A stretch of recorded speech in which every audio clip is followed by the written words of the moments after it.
All right, just doing an audio, just make sure it's coming through. Right. Yep.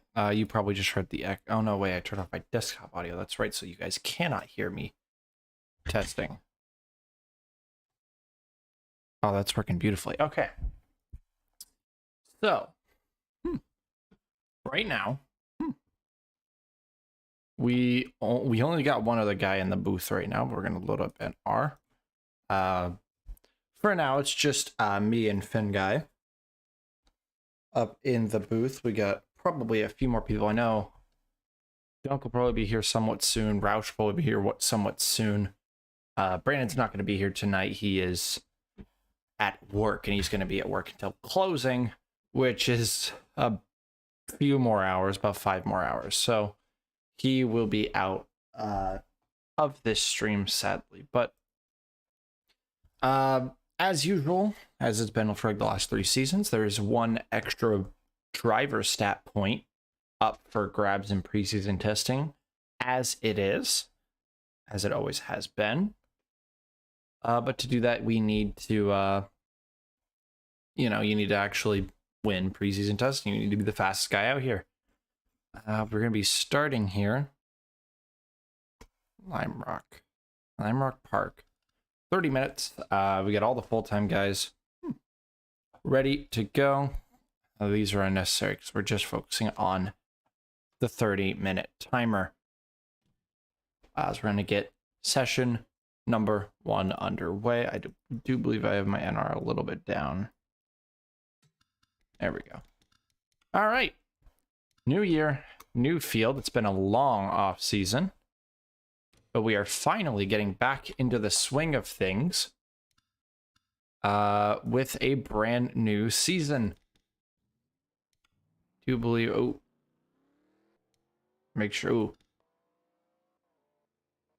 yeah, so don't have all the schemes. Actually, I should probably, while we're waiting, I should probably turn off the schemes that are not quite done yet. Brandon is not completed. I actually don't have those loaded. Give me just a minute to go load those. I don't know why I don't have those loaded. God forbid. Unless he never submitted them, which would suck. If he didn't, I'm going to have to be mad at Brandon Crasta. No, he did. All of them are here, actually. So this shouldn't be long. I should just be able to get these in real quick while I'm talking. And then we will get it underway. We will get to talking about all the changes that happened in the offseason to catch anyone up who was not in the loop about what's going on this year. Bunch of changes on the grid, lot to go over. I need to extract all these schemes and get them in the game real quick.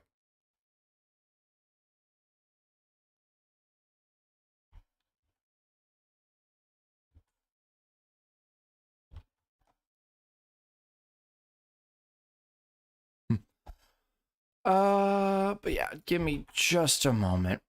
I'll get all of these in.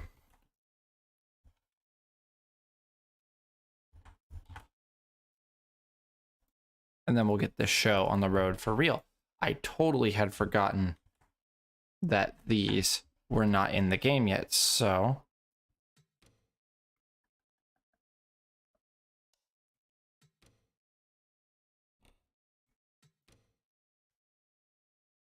obviously we have to get everyone involved. Or at least all the full-time guys. We're not going to be getting any of the part-timers involved today. We will be saving that for when they appear throughout the season. That's the wrong one. But very excited. Brand new season. I do not have the chat open right now. I wanted to get that open after we had gotten started. Also, kind of blocking it with that window. All right, that is much better. They're in. Go. We can get Lime. Okay, now we're getting some major technical difficulties. That is odd. Give me just a few minutes.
All right. We got our technical difficulties figured out.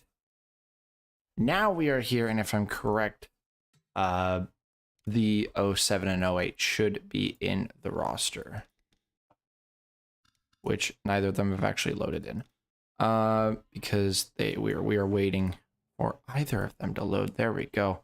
Yeah, there is. That's the Walmart scheme. All right, new season. First big mistake of the season, right off the bat. You love to see it. Gotta get the chat out so that I can actually read what you people are saying and follow along. This is the start of the 2021 season following Paulson's second consecutive championship, his third in total, as his domination of the series continues. However, in the offseason, a lot has changed as the teammates connect off of pit road. Amazing. Lots has changed in the offseasons, a lot of silly season stuff to go through. As we were here, the first 30-minute session of the night here at Lime Rock Park. As usual, we will go through the grid bit by bit, talk about everything that has happened silly season-wise in the off-season. So I'll get to that. And during the technical difficulties, Vince Freeze joined us in the booth. I hope he's not too quiet. We'll see. We're going to talk from the top. Obviously, we got to talk about your reigning champion, who is still in the pit lane, waiting to come out for his first time this year in his Lipton 83, the team leader, reigning champion, Cordell Paulson. He elected once again to not use the number 1 and has used the 83 for his second year in a row. But don't mistake it, he is still your reigning champion. Coming off of an absolutely incredible season, at one point winning 5 consecutive races, which we never thought would even be done in history. And yet here we are, just one season later. As usual, though, he is the team leader. After he won his second title, he got the term of team leader. He is still the team leader of Maverick, or not Maverick Wolf anymore. It is Jason Wolf Racing. After the team rebranded, same team as always though, just under a new name, as the Maverick name has finally been eliminated from the team after Jason Wolf took over in 2016. So into the 2021 season, finally, he has taken that out of the name and it's just Jason Wolf Racing. Everyone exiting the pit lane now, getting out for their first few runs in the car this year. His teammates are some of the expected ones. Eric Monaco in the 87, I believe, ran runner-up last year. Had a fantastic year. I believe it was the second time he has ever truly fought for a title, but just came up short. He could not compare to his teammate. They do jump here. It's fine.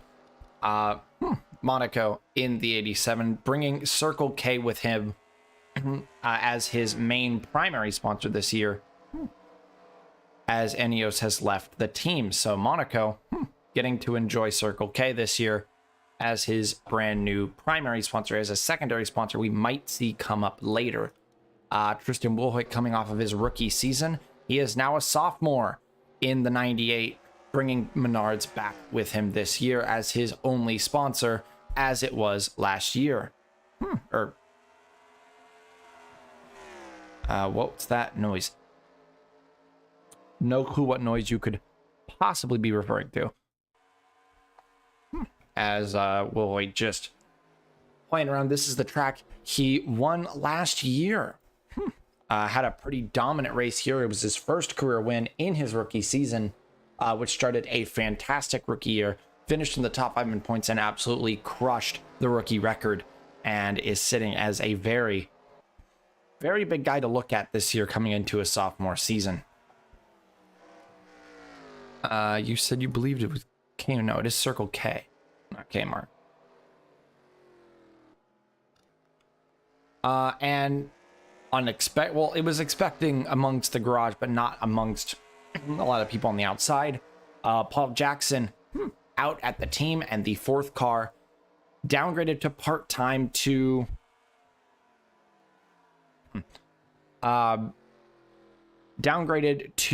accommodate Peter Onjak as a part-time driver, but we are not seeing him here in preseason testing, as he's got to get ready for the light season coming up as well. So it is just the 3 full-time drivers for the first time in a few years. Jason Wolf Racing is just a 3-car operation, but it is 3 drivers who were here at the team last year. We'll look over now to Chevron at team leader William Duncan coming into another year, but there is no Saya Trucking. No Saya Trucking this year. Saya Trucking left the team at the end of last year, moving down to be a part of Duncan's lights operation, Duncan Rogers, who will sponsor Brett Moma. And Duncan instead got 2 brand new sponsors, and this is one of them, DeWalt, moving over from Philip Scott to be a part of William Duncan's operation in the 4-car. He has another sponsor as well, a new sponsor in the form of Yamaha. So 2 brand new sponsors this year, but it's the same old Willie D running well as always. There's been talks of retirement the last few years, but really nothing's come of it yet. He says he's not quite ready to retire, and he may retire in the next few years. But for now, Duncan going strong, still looking for his first championship, as he fought for yet another championship last year and came up short to Paulson. His teammate, as always, the dynamic duo returned. Alexander Rowe back and back again with Gatorade. As always, Gatorade, his main sponsor, one that's been with him for years and years, as I do see that. Oh, yeah, that is the 28 who has slowed on track, some engine issues. There's no risk of going to the rear, so that's just something they're going to have to iron out with that car. But nonetheless, Rowe, the dynamic duo, continues. These two have made incredible teammates over the last few years. They were teammates at Maverick GP. And once they moved over, Duncan moved over through a trade with Maverick, and Rowe left Maverick, what is now Jason Wolf Racing, and moved to Chevron just a season or 2 later. And these two have been an absolute inseparable duo. They've worked together a lot over these few years, and they'll continue through the 2021 season. But this time they are joined by a new driver at the team in his Ditech 77. I'm glad the Ditech car is on track. Did I not put the updated car in? I did not. I'll do that after. Don't worry, it's fine.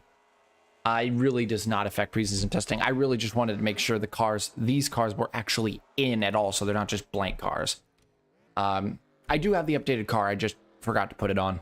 Don't worry about that. But it's the same old row. Milo Ryback in his car this year, a brand new Chevron Motorsports 77 Ditech Pontiac. He moves up from the satellite team of Ditech Motorsports, looking for new ventures at a top team. A lot of people are looking to him for a really strong first year at Chevron after an incredibly strong first year at Ditech and a not so strong sophomore season. But many are believing that that was just a fluke. He still saw a lot of speed, just a lot of bad luck throughout last season. So hired to the 77 now. He's got some shoes to fill here, being full-time teammates to the dynamic duo of Duncan and Rowe. But we'll see how Ryback can do. But he did bring Ditech with him as a sponsor alongside. They wanted to stay with him in some way, shape, or form, and they did. So we're very excited to see Milo Ryback out on track in a brand new car this year.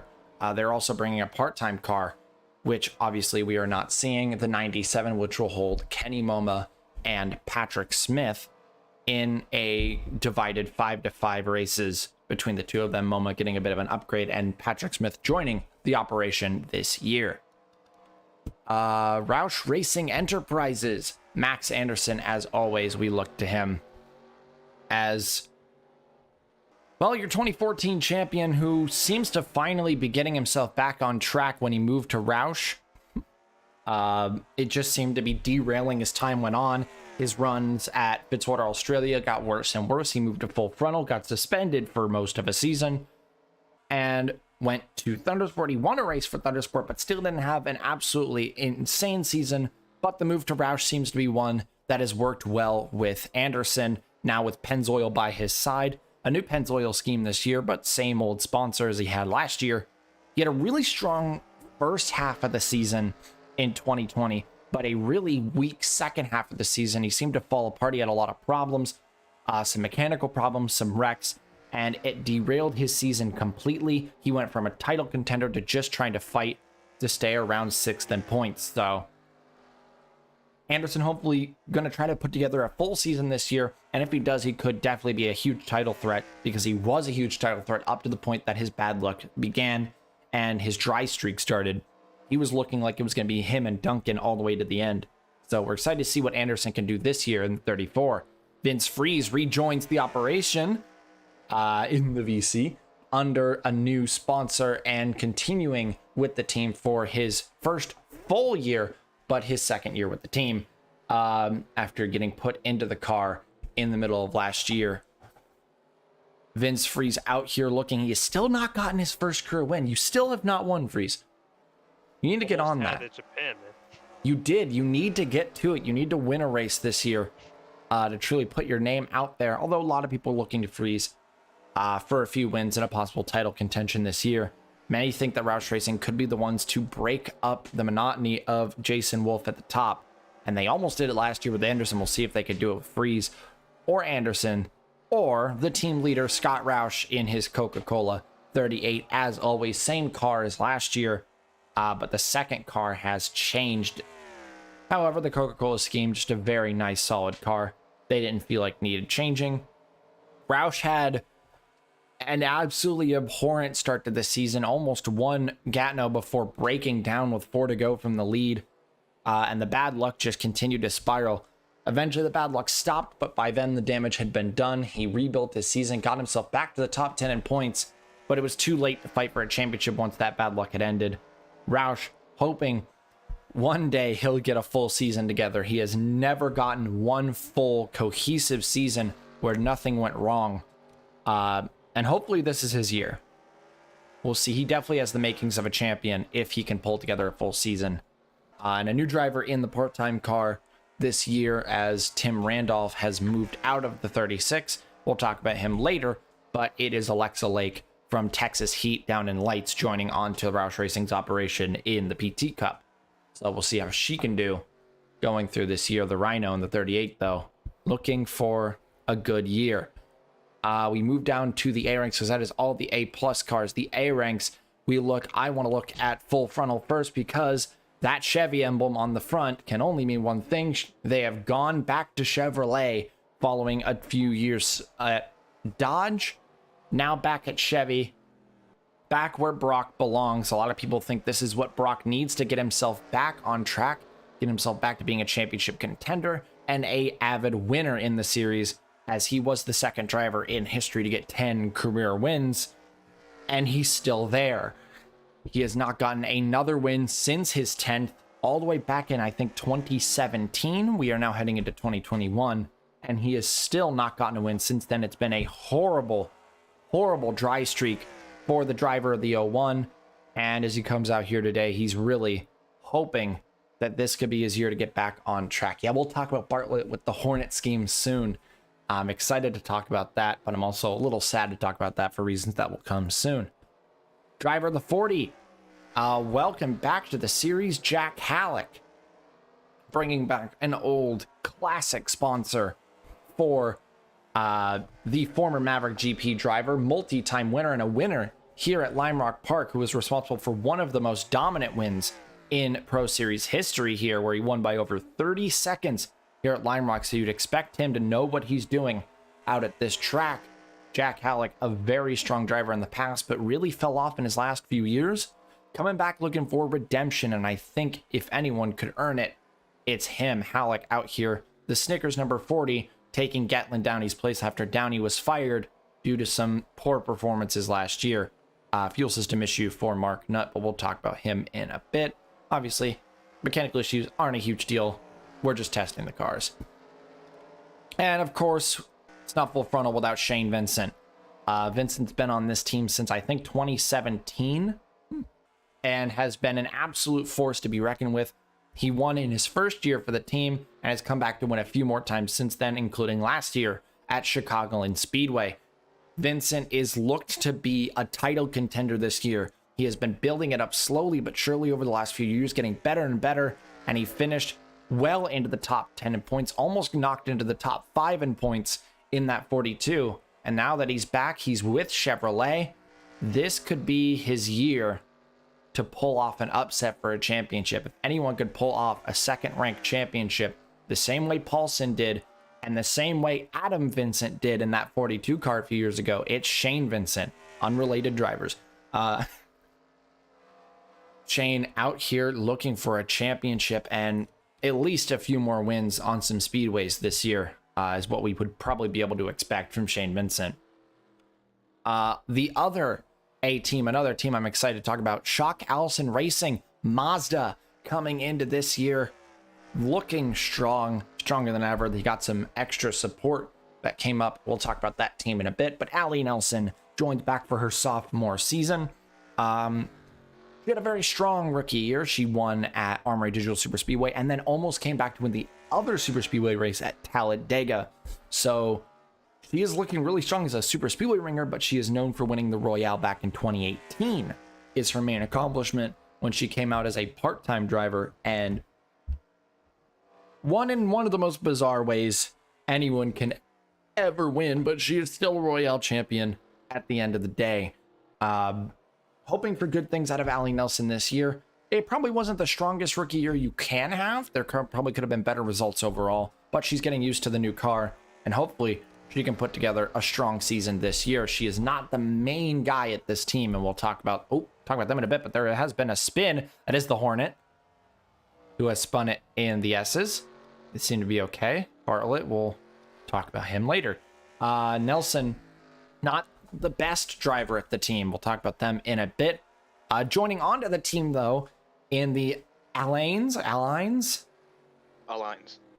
number 16, Connor Hurley, joining up from the Light Series, who's being given probably his final chance at a good Pro Series career. He's gotten a few shots in the past. They just never worked out. He never fully lived up to his potential. This could be his last shot at being a big driver in the series. We all know he can be capable of it. He's just got to put it together. Shock Allison Racing giving him that chance this year. He's got two schemes this year. He's got this one and the Home Depot one, which I hope we'll see the Home Depot one come up later. But back to normalcy, Mark Nutt rejoining the team for his first full year at the team in the 99.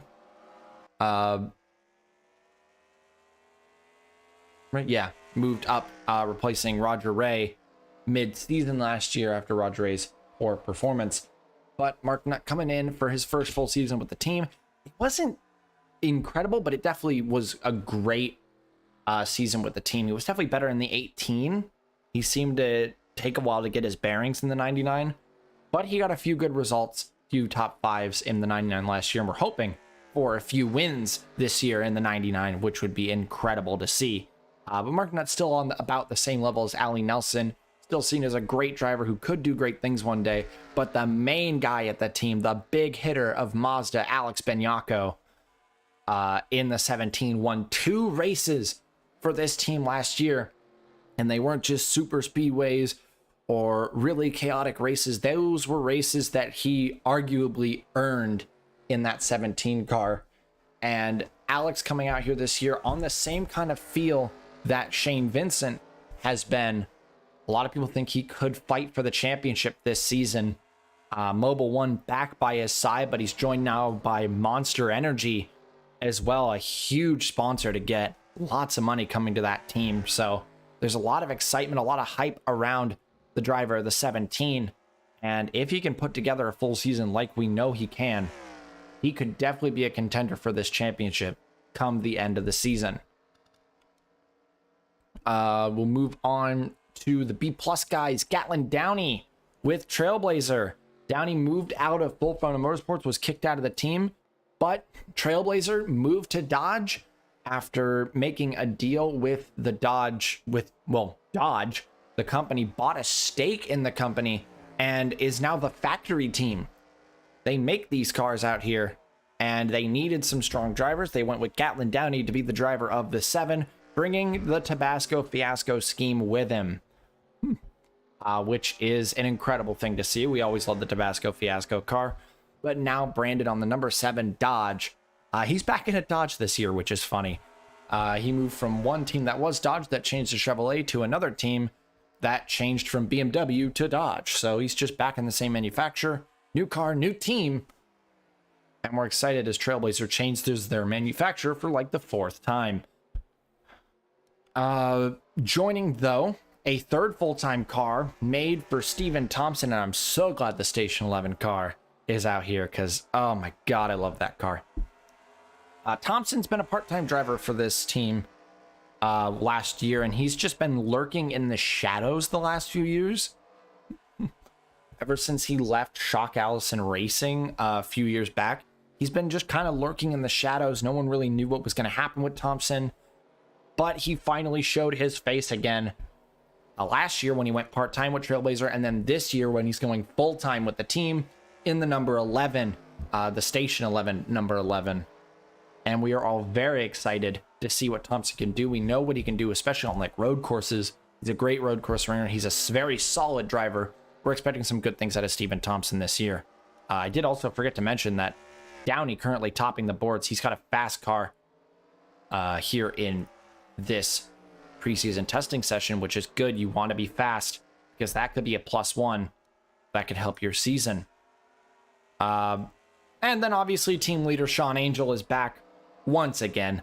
Obviously, Sean Angel is the team leader once again.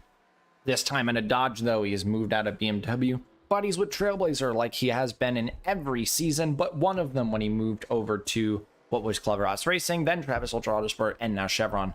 And he moved there one season, said, nope, this isn't for me, and moved back to Trailblazer, where he's been ever since. This is what? God, 2, 3, 4, it's like 2013, 2014, 15, 16, 17, 18, 19, 20. God, this has got to be like his 8th year at the team or his 7th year at the team. This is one of the longest running combos in history of a driver who has no actual association with the team, just sticking around.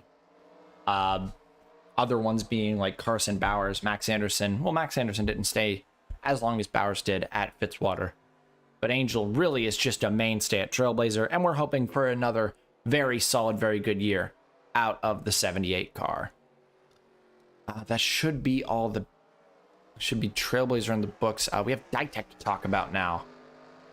Welcome back, Kyle Schock Jr. Out of his rookie year, he was arguably the weakest of the rookie class last year, but that does not mean people don't see potential in him. He is definitely looked at as someone who has a ton of speed, maybe more speed than the other rookies from last year, but he really just needs to tap into consistency is his big problem.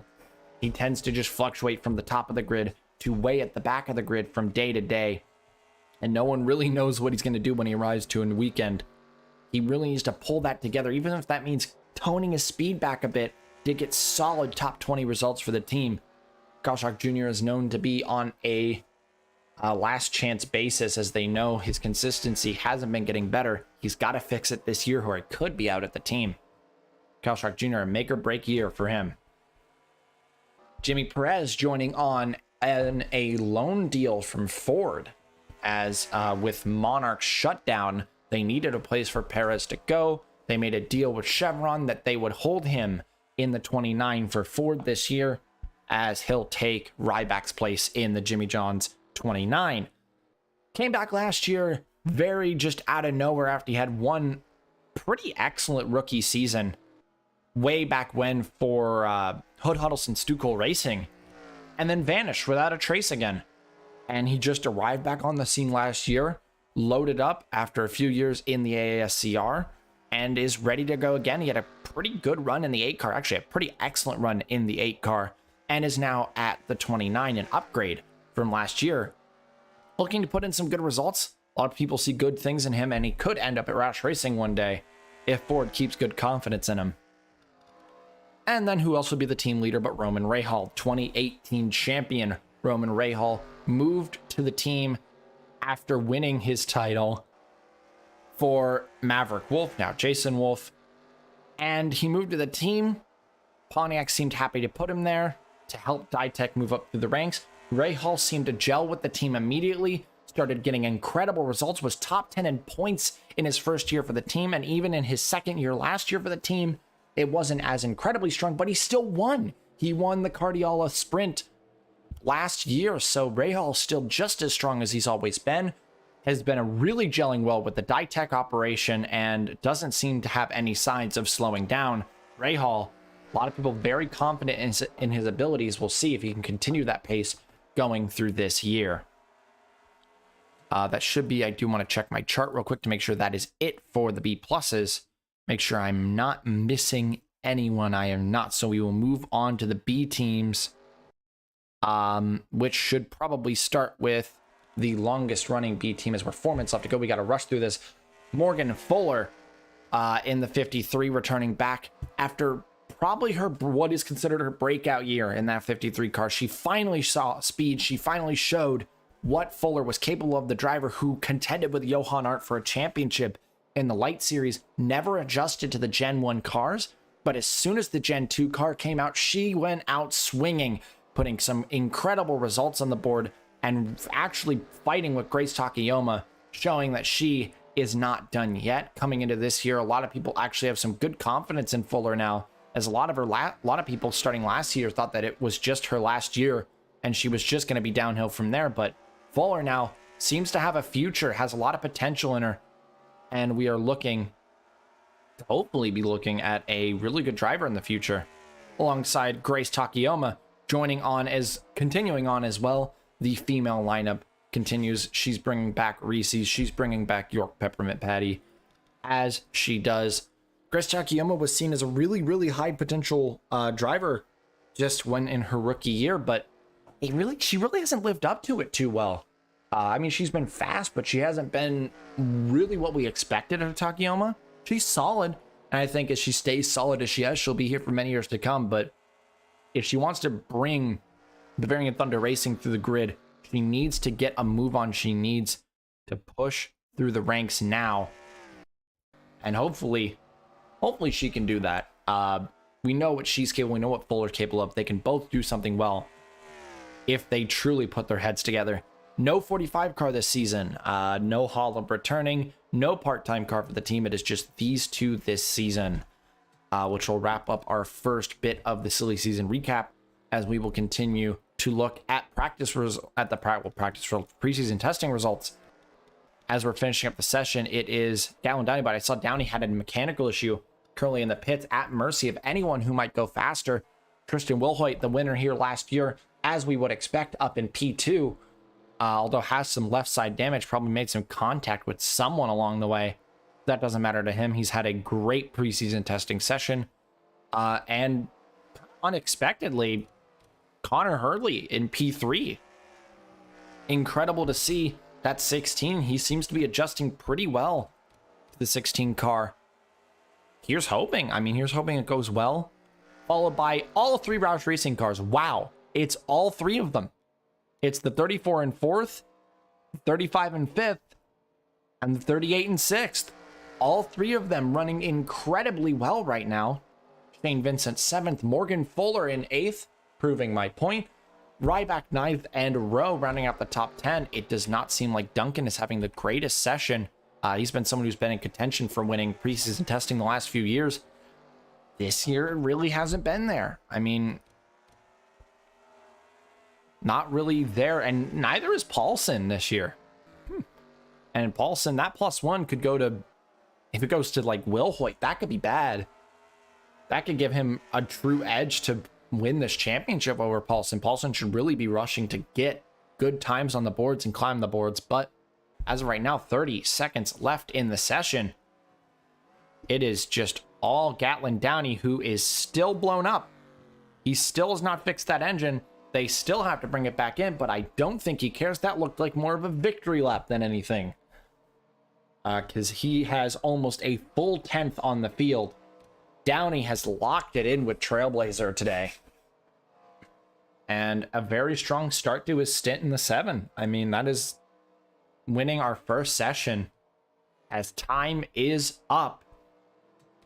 We are now in cooldown, but I don't think, is anyone on new enough tires?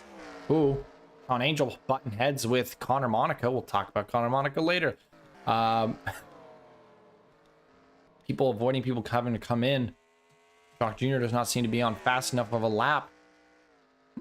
Pull off any upset, but he is P12. Yeah, that's session number 1. We have 4 sessions. That is session 1. We have 3 more to go, but the Lime Rock session is in the books as Downey continues to make victory laps. He is just making victory laps at this point. He knows he's won. Oh, wow. Shock actually got kind of close to improving there.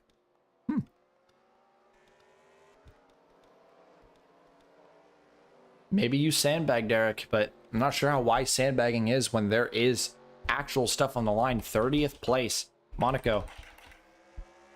Maybe not the wisest choice, but yep, preseason testing session number 1 goes to Gatlin Downey. Time is up, and as he takes a victory lap with a blown engine,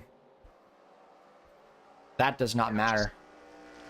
Just casually spilling a little oil on the track. He deserves it. That's called victory juice in this house. Guys, spilled some.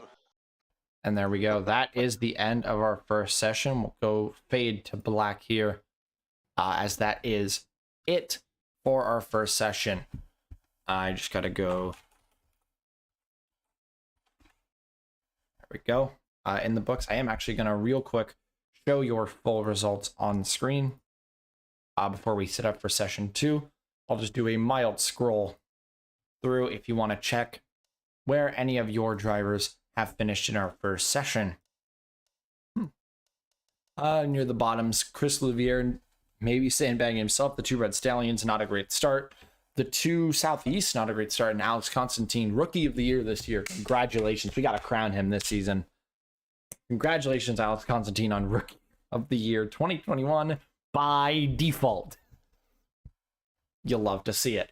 But that is Gatlin Downey. To see with this result, though, is who was in last place in this entire thing. Yeah, Nick Pericles. Just not up to it right now. And there is Constantine celebrating his Rookie of the Year in chat. Very pog.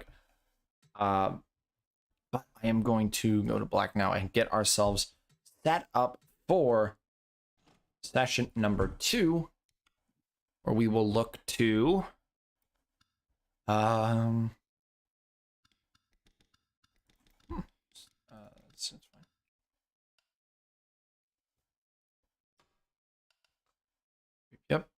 we are good to go.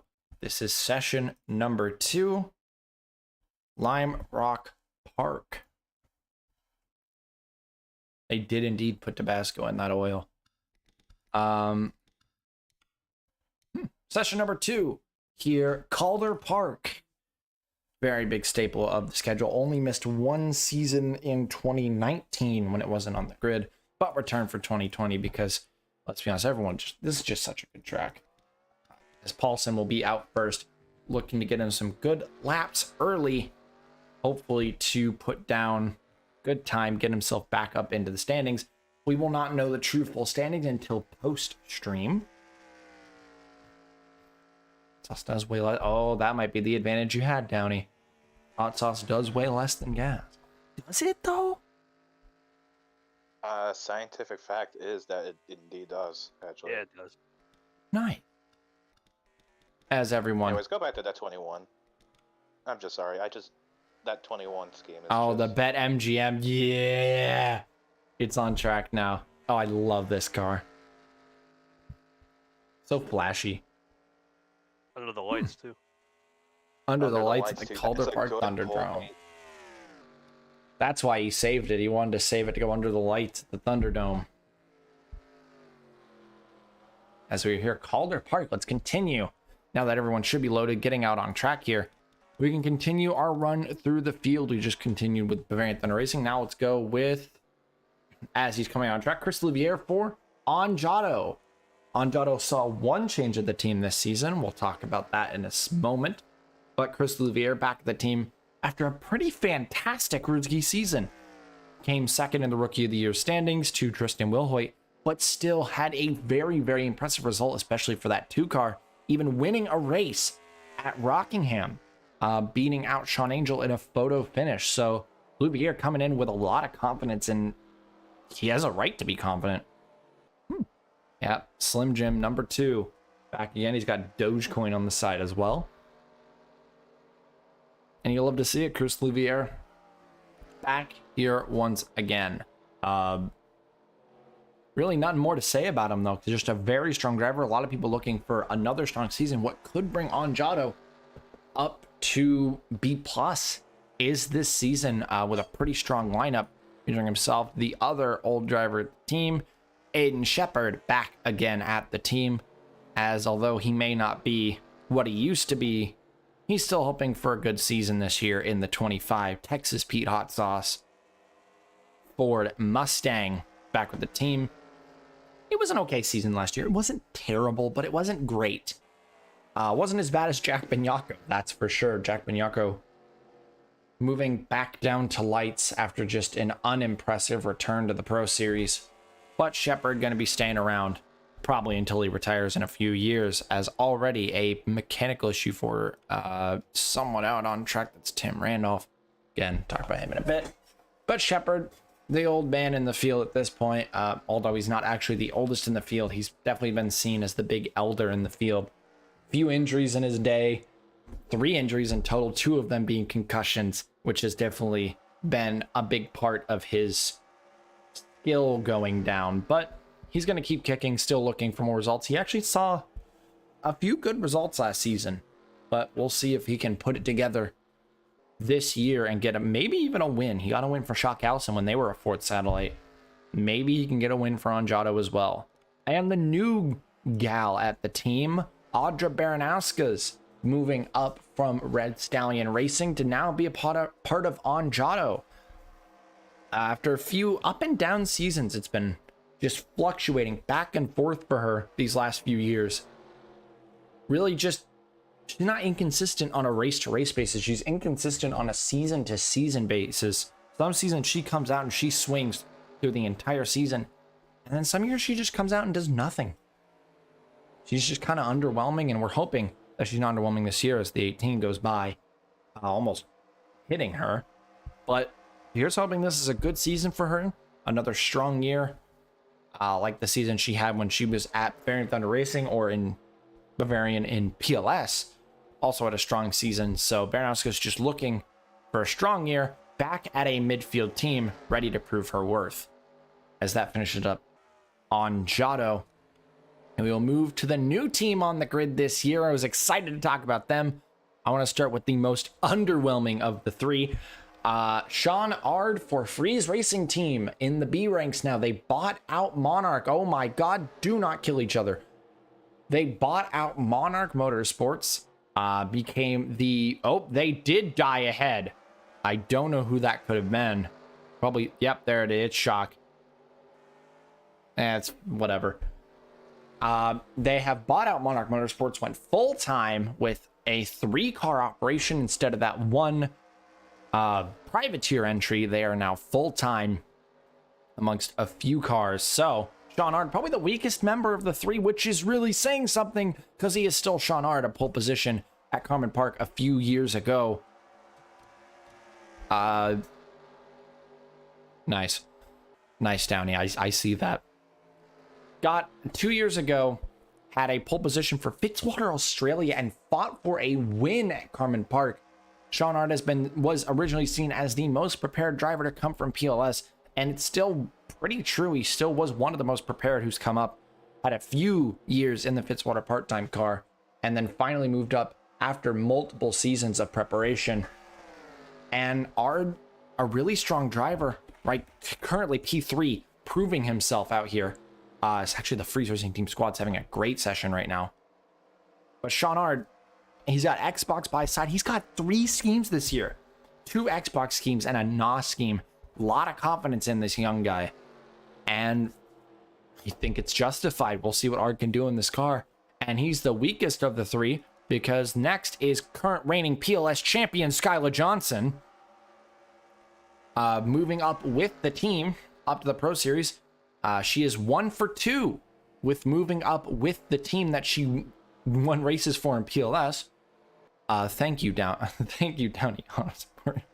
But Skylar now looking extremely strong because maybe she could have joined up with Downey last season, but if she did, she wouldn't have been able to win a title with Freeze Racing Team the following year, and is coming into this season looking very strong, very impressive numbers coming into this year. She has 1 win in the Pro Series already. That came in 2017 at Michigan and is now coming in looking to be swinging. Even though it's a B-rank car, I could see her coming out and winning a race. I could see the whole team winning some races this year. They are the most threatening lineup on the grid. But we'll see how that goes. We know what how Johnson can be sometimes. She's gone through droughts in the past.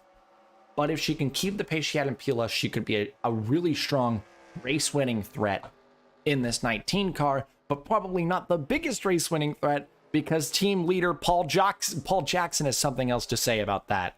As Jackson moves to Mazda, joins a new operation with Freeze Racing Team. He has a really good who just went by on fire? Brock. Jackson coming into this season as... Oh yeah, Skyla did win Paris last year. I totally forgot that she won Paris last year for my team. Jesus Christ, memory. But Jackson moves away. It was a mutual agreement to part ways with Jason Wolf Racing coming into this season. He got a contract for the first time ever out of the top rank, but it's with a team that is looking like it's going to be a really strong team, a really good relationship between himself and Freeze that has been stated in the past. Those two are great friends, and he's coming in under a team with good relations. And as team leader, he's got Peak Antifreeze back by his side after being gone for a year. And there's a lot of high expectations for the driver of the 10, as he obviously brings his 10 car over. It's his brand at this point to bring the 10 car wherever he goes. He's got Peak Antifreeze and he's got Logitech by his side this year as well in an alternate scheme, hoping to see that in a little bit. I'm really excited to see what Jackson can do in his new car, his new Mazda, as Mazda has definitely been making headlines over the last year. And with Jackson by their side, last time Jackson went to a new up-and-coming operation, they became Jason Wolf Racing. So lots of high hopes for Freeze Racing Team, a very strong-looking lineup for the 2021 season. As Jack Halleck at the top, that is a very impressive feat for someone who's been out of the car for, I believe, 2 years now. So good job, Halleck, breaching top of the boards. And the whole Freeze Racing team operation in the top 6 right now. Paulson finally putting a good time on the board, which is great for him. Next team up, that is all of the B-ranked teams. We now look to, where is he? PJ Karenko got rid of Netflix, got Gerard Aron's old sponsor, U-Haul, by his side in the 69 Honda Accord this year. It was a very impressive season for PJ Karenko last year, joining up for his first time since, God, it had to have been 2015, 2015 was his last year in the Pro Series, came back for his first time since then and just set the world on fire. He has been showing that he is back for vengeance for his terrible early seasons. He's finally developed into a good driver, and Downey Autosport has a solid team leader in this 69 car, and a lot of people are very excited to see what he can do. But last year, him and Aron did better than people expected, but Karenko was still just much better than Aron. This year, we don't know how it's going to go because his teammate is the Hornet car out here, Dan Bartlett, which it was announced earlier in the offseason that Dan Bartlett will be retiring at the end of this year. This is his final season in his 86. He brought the Hornet scheme out for one big hurrah of a last year. We're all hoping he gets a win, though that's unlikely in a Downey Autosport car. We all want to see him win a race, though. And he's out here to try and win one in his very last season. It's going to be sad to see Bartlett go. He's been a mainstay of the grid. He's the oldest driver left on the grid. He's been a mainstay since his rookie season in 2016, but it is time for him to leave for other ventures. And we are just excited to see what he has in store for us for his final season, as he gave us a real slap in the face with this scheme. Yeah, the side numbers do add extra weight. I could see you winning a race this year, Dan. We'll see. You got Aiden behind you. You two can vibe around this preseason testing track. I mean, you gotta remember, Dan, this is your swan song. Anything can happen. It is. Anything can happen for this team, as I do have a Discord ping and it's pissing me off. What a series official is gonna stop Dan from taking the restrictor plates off at Talladega? Like, who's gonna tell him no? Oh, I guess from his break at work, I he's think you joined. should have said Armory Digital. Let's just be honest with ourselves, because that's Roush country. Nah. It's always been more Monarch country than anything. Monarch's great at that I've track. been here a while. I've just been listening. Yeah, from his work break, his lunch break at work. Call. He's on a Zoom call. On a Zoom call, everyone. But I can't believe it. Bartlett he's trying to, you're trying to bring that Hornet power to your final season. And let's hope it's one last big hurrah. We'll move on to what should be,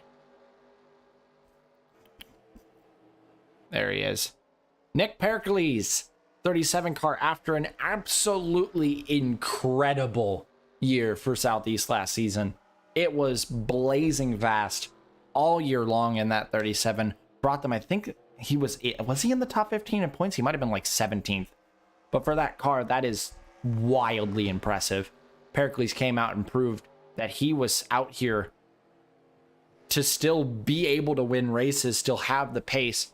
Many people thought that it was just it after Scott Ganassi shut down, that he was just going to be gone with them, but he's proven otherwise. He's out here to really fight for some good results. And honestly, I'm not going to count out Pericles winning this year with how fast he's been. He seems to be sandbagging in preseason testing, which pretty much means that he has no intention of going for that extra point, which could be useful for him, but I don't know, maybe he just doesn't want it. Maybe he's confident. Pericles out here, though. 34th place. He was last in the first session, just trying to put this car together, get it ready to go for the 2021 season. A lot of high hopes for Nick Pericles. His new teammate, Connor Monaco. There's been some mixed feelings amongst the garage. Not a lot of people are sure about his pace. As many know, he has been very up and down over his entire career. Some days he's fast. Most days he's not. Most days he has kind of been meh. Honda has some confidence in him, though. Honda believes he can do something if he clicks, because we've seen what he can do when he clicks. He's lost in 2 photo finishes in the Pro Series and 1 photo finish in the Light Series, and he is still winless. This track. Yeah, this track against Ryan Griffin. I think Connor won 1 time. I think he won, I think it was like PLS Season 1 Texas World, I think it was that he won. And then he never won again. He's just been here. But back full time. Back ready to go. We'll see. We'll see what he does. As he is... Horsefly is infiltrating and it's trying to kill me. Kill him.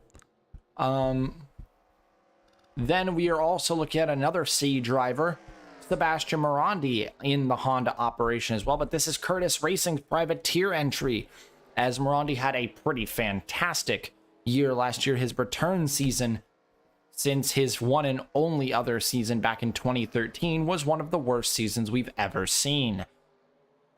Went to PLS when it opened, slowly developed, came back, and he's been better than ever. It was a fantastic, although he took a second to get his bearings. Once he got going, Morandi was going. He actually got a few top 10s for this team. You heard me, Duncan. Kill him. But he had a few top 10s for Curtis Racing last year, which was impressive enough. He had some great results in the 28 and is seen as probably the lead candidate to be the 4th car again at Maverick. Not Maverick anymore, it's Jason Wolf. At Jason Wolf Racing, maybe even as soon as next year for Morandi. And that's incredible with how he started his career all the way back in 2013 to be where he is today, possibly going to one of the top teams here within a season or two, if he can keep the pace he has been doing. What do you mean kill him? Brandon said he had a horsefly that was trying to kill him, and so I ordered the horsefly to kill him. No, we kill horseflies around here. I want the horsefly to kill. They're menaces against society. I don't have a fly Destroy them swatter, all. but I'm using a metal spatula to try and kill it. Anyway, yes, hi. Yep, I'm we're continuing the silly season grind down the grid as our next team, Fitzwater Australia Racing, has downgraded to D+ from C. They finally fell after years of struggling to stay alive in the C rank. They finally fell to D+, but they're still going to try to keep going strong. Cody Lamas back in the 48 won a race at Motegi for Red Stallion a few years ago in a fuel mileage finish. And coming into last year wasn't great. It wasn't great, but I mean, here's hoping. Cody Lamas is just a very he's a very eccentric driver, just just a very strange driver, because it's clear that he does have talent and he's shown it at various points, but just his consistency has been so all over the place. Like, from week to week, you don't really know what driver you're gonna get. You don't know if you're gonna get a guy who's gonna perform way above his weight or someone who's not even gonna make the show. Yep. Lamas really needs to get his, well, put it frankly, he needs to get his shit together, because if he keeps going at the pace he's going to be out of a ride. And I mean, yeah, you have to worry about that. It's gonna be a tough sell, because I mean, Fitzwater Australia has been, their cars have not been good these last few seasons, and it has stifled the talent of some of their drivers. Like Sean Ard. He's either got to pick it up or he's got to go work at Lowe's.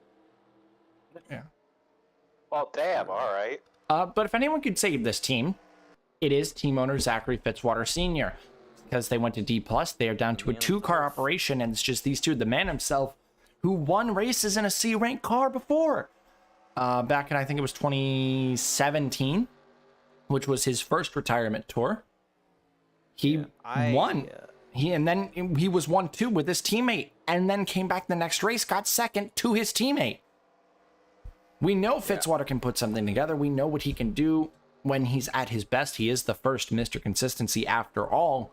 Someone gone. But like, yeah, when Fitzwater came back from retirement last season, I did not know what to expect from him. I mean, not only is he, an older guy who's been out of the seat for a little while, but he had never raced this car before.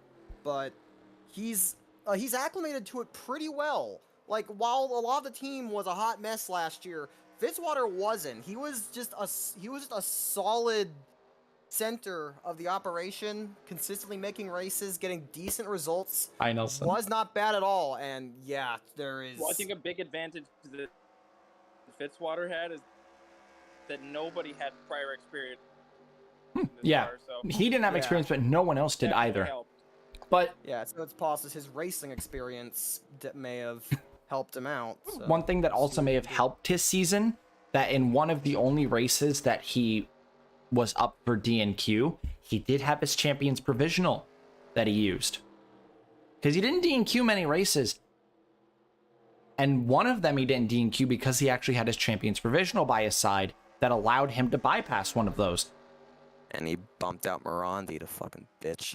And he did. And again, he is a champion still. So he has his Champions Provisional back by his side this season.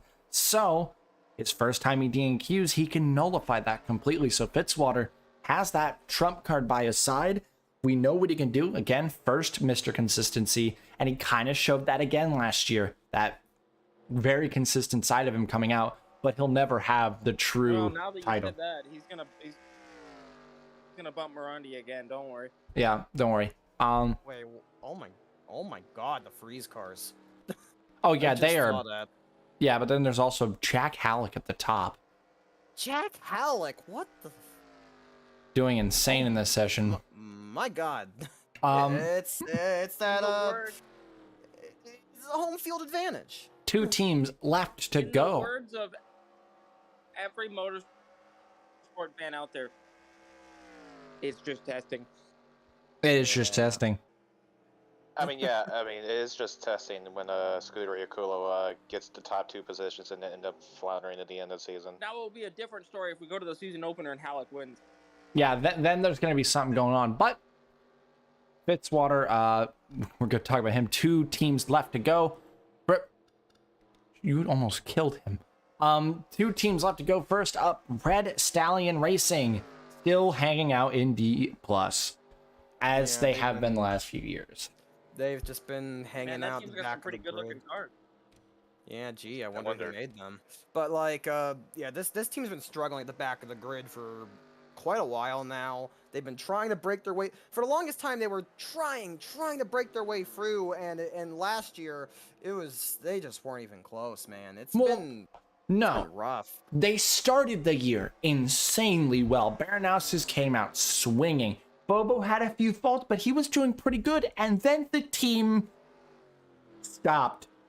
Yeah, and by the end, it was not even close. They But were anyway, gone, and they so just ended this up guy dragging right here. This driver is not new, though you may not recognize him because, well, his name's different than you would remember. Kieran Haynes. You would know this guy as Kieran Mulcher. He used to race in this series a few years back. He took a sabbatical, and now coming into 2021, he's back once again with, well, the last manufacturer he drove for. Yep. Because he Loyalty. started his career back at when John Arndt left Roush, and he jumped into the car as a rookie alongside Jack Halleck. Those 2 started their careers together. And Ironic that they have come out of retirement the same year. the same year. And Haynes, it was okay at first, but it slowly got better. Haynes started, it wasn't like Halleck did, despite the fact that Haynes was totally in Halleck's shadow, just because Halleck came out swinging and was really good off the bat. Haynes ended up really good, but it just took time. Haynes took a while to develop, moved to Full Frontal Motorsports, and started winning races. Won, I think, 2 races in 1 year at one point, and was a solid driver. I think went back to Roush for 1 more year in 37 and then disappeared. despite Yeah, having one- it wasn't. I don't think it was a great season in the 37, but It was okay, kind of underwhelming, but anyway, one thing that like while Haynes was he never truly achieved greatness during his time in the series back then, one thing he has always excelled at is qualifying. Several poles to his name. I mean, during his last year, didn't he get like what, three, 4 poles? It I was a think lot. so. He's always been good at qualifying. He's a great timesheet hero, and that Which, could be what Red Stallion needs. Which, yeah, that's what I was getting at, because a timesheet hero like Kieran Haynes, that is the exact kind of driver that a small team needs, because, they're not going to get locked in, so they need to qualify their way in every week, and, well, yeah, having someone like Haynes, that could be huge. 'Cause, And especially if he the could more races you qualify make, like well, midway up the grid at road courses, it's a lot of track position. And track position can be very important when you are a bottom feeder team. Indeed. So And there's potential. you said timesheet hero, just like the upcoming game ISCRO Manager 2021. my- Pre-order now. Pre-order now. And Anyways, alongside teammate. someone who wasn't originally even considered for the car, but then found his way into the car. Tim Randolph, who had a very unimpressive part-time run until Surprise about of 3 the- races left to go when he kicked it into maximum overdrive. Surprise of the year, Tim Randolph. This man, he was struggling to really, he was struggling to make any kind of noise. Like, I mean, it was like his rookie campaign in the Pro Series at Ditech, he wasn't bad, but he struggled to really find success. Moved down to the PLS with Outcast, and at first it was all right. He More was of the also Same. running part-time for RE, still not really doing much. He didn't really achieve much. But then came Juarez. He started pulling out, and from that point on, just something clicked. It's like and a he just started. switch flipped in his head. Yeah, like he started racking up some insane results, including his first career SPS win at Talladega. And it wasn't just that. Like, it wasn't just, he pulled something out in his few starts just in a good car, because he did the same thing in PLS from that exact point on.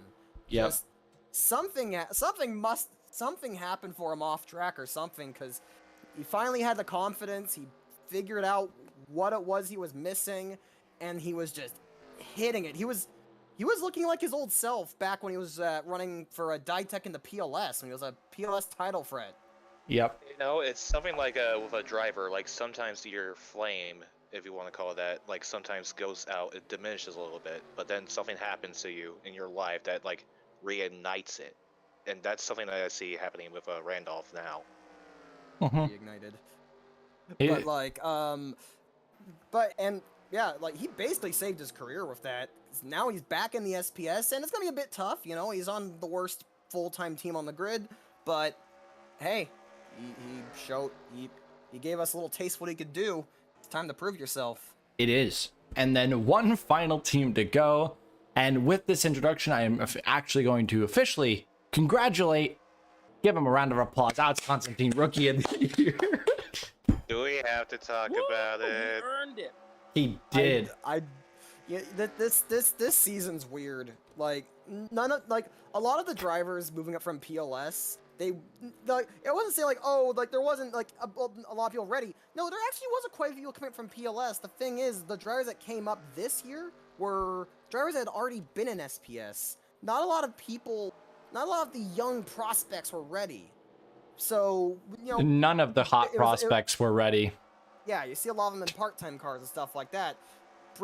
So you have a pretty barren rookie class, and then the Nissan flagship Fallout Racing, they got an opportunity to go full-time again with a privateer effort, and we were expecting someone like Xavier Rain Jr. or Michael Kennedy to be in this ride, but to the surprise of literally everyone, they called up a guy that no one would have expected to step foot in an SPS race car, at least not anytime soon. He is pretty young. I'm not going to just discount him. But yeah, Alex Constantine, only full-time rookie in the field, so he wins Rookie of the Year by default. This Yeah. is a weird situation because this is literally throwing makes it to him the into opener. the. Well, let's just This is all literally. let's all be real with ourselves though and ask the question: what are you doing here? I mean, like, he's a young kid. Like, again, I'm not gonna just discount him and say, oh, oh, he's never gonna mount to anything, because I mean, he's young. He's never been a competitive car before. It's just, but like, I'm more just my question of what are you doing is more directed at the team, because I'm just like, yeah, like, I have never seen a more apt situation of just throwing a poor kid into the fire. Just, it's gonna be rough. Like, Constantine's gonna really need to get acclimated to a level of competition that he really was not prepared for. However, if you're a kid like him and you get offered the money of a SPS contract, if you deny that, you deserve to be smacked in the face, because for the love of God, that's a lot of money. And the session's And- over. Session's And that's over. End of the session. Jack Halleck still on top. 20 And- Shocker. oh dear God, what the hell is going on with FRT? FRT Freeze, like, absolutely He's cracked. cracked, baby. And He's found something in that. currently, Well, in the a few middle as teams well, I- we got Alex Benyako, so Moss has got something for the Speedway package. Few teams I expected to be fast, not really a lot of speed in this session. Shane Vincent there, Eric Monaco, William Brock, Max Anderson, all kind of just mired in the lower midfield down there. seemingly all sandbagging and just looking Yeah. to adjust. Yeah, obviously it's testing. Not everyone's going all out, but Meanwhile, Uh, current leader, because even though I don't actually have the exact math, I know for certain that he's the current leader. Alexander Rowe is going for it. After 2 top 10s in a row, he is looking to be the current favorite as we are hitting the halfway point of preseason testing to win it, which would be big for him. Because winning preseason testing, that's a +1 boost that could, especially to Alexander Rowe, give him the boost he needs for a championship. So, I think Alexander Rowe leads. I think it's Friesen second, as he was in the top 10 in the first one and 12th in this one. So a few people up here could definitely be in it, but due to a lot of the jumbling around, a lot of people are still in this. Many people are still in this. The only person I would say is really not in it is Nick Pericles, who is in the last 4 spots again. Tim Randolph, who is in the last 4 spots again. And Alex Constantine, who never had the pace in the first place. But, I mean, he's doing great. He's doing his best. I think right now, overall, last place is still Nick Pericles, though.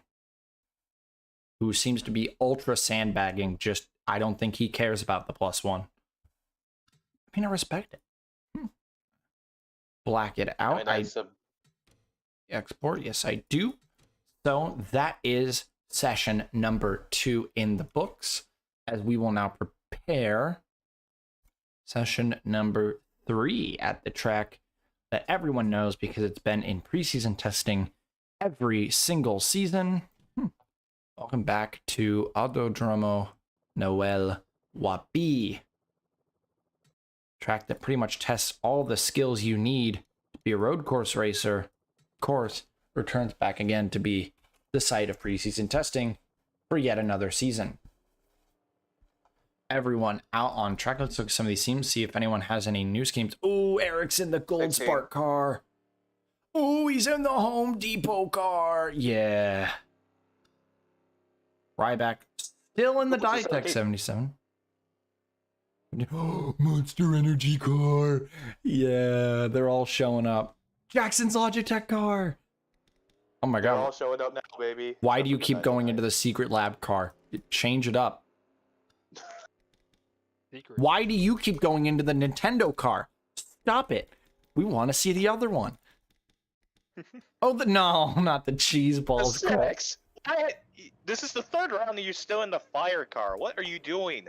You are back in the fire. You have 3 cars to choose from, and you have gone with the fire car in all 3. Pericles back in the Outback car. Doesn't care.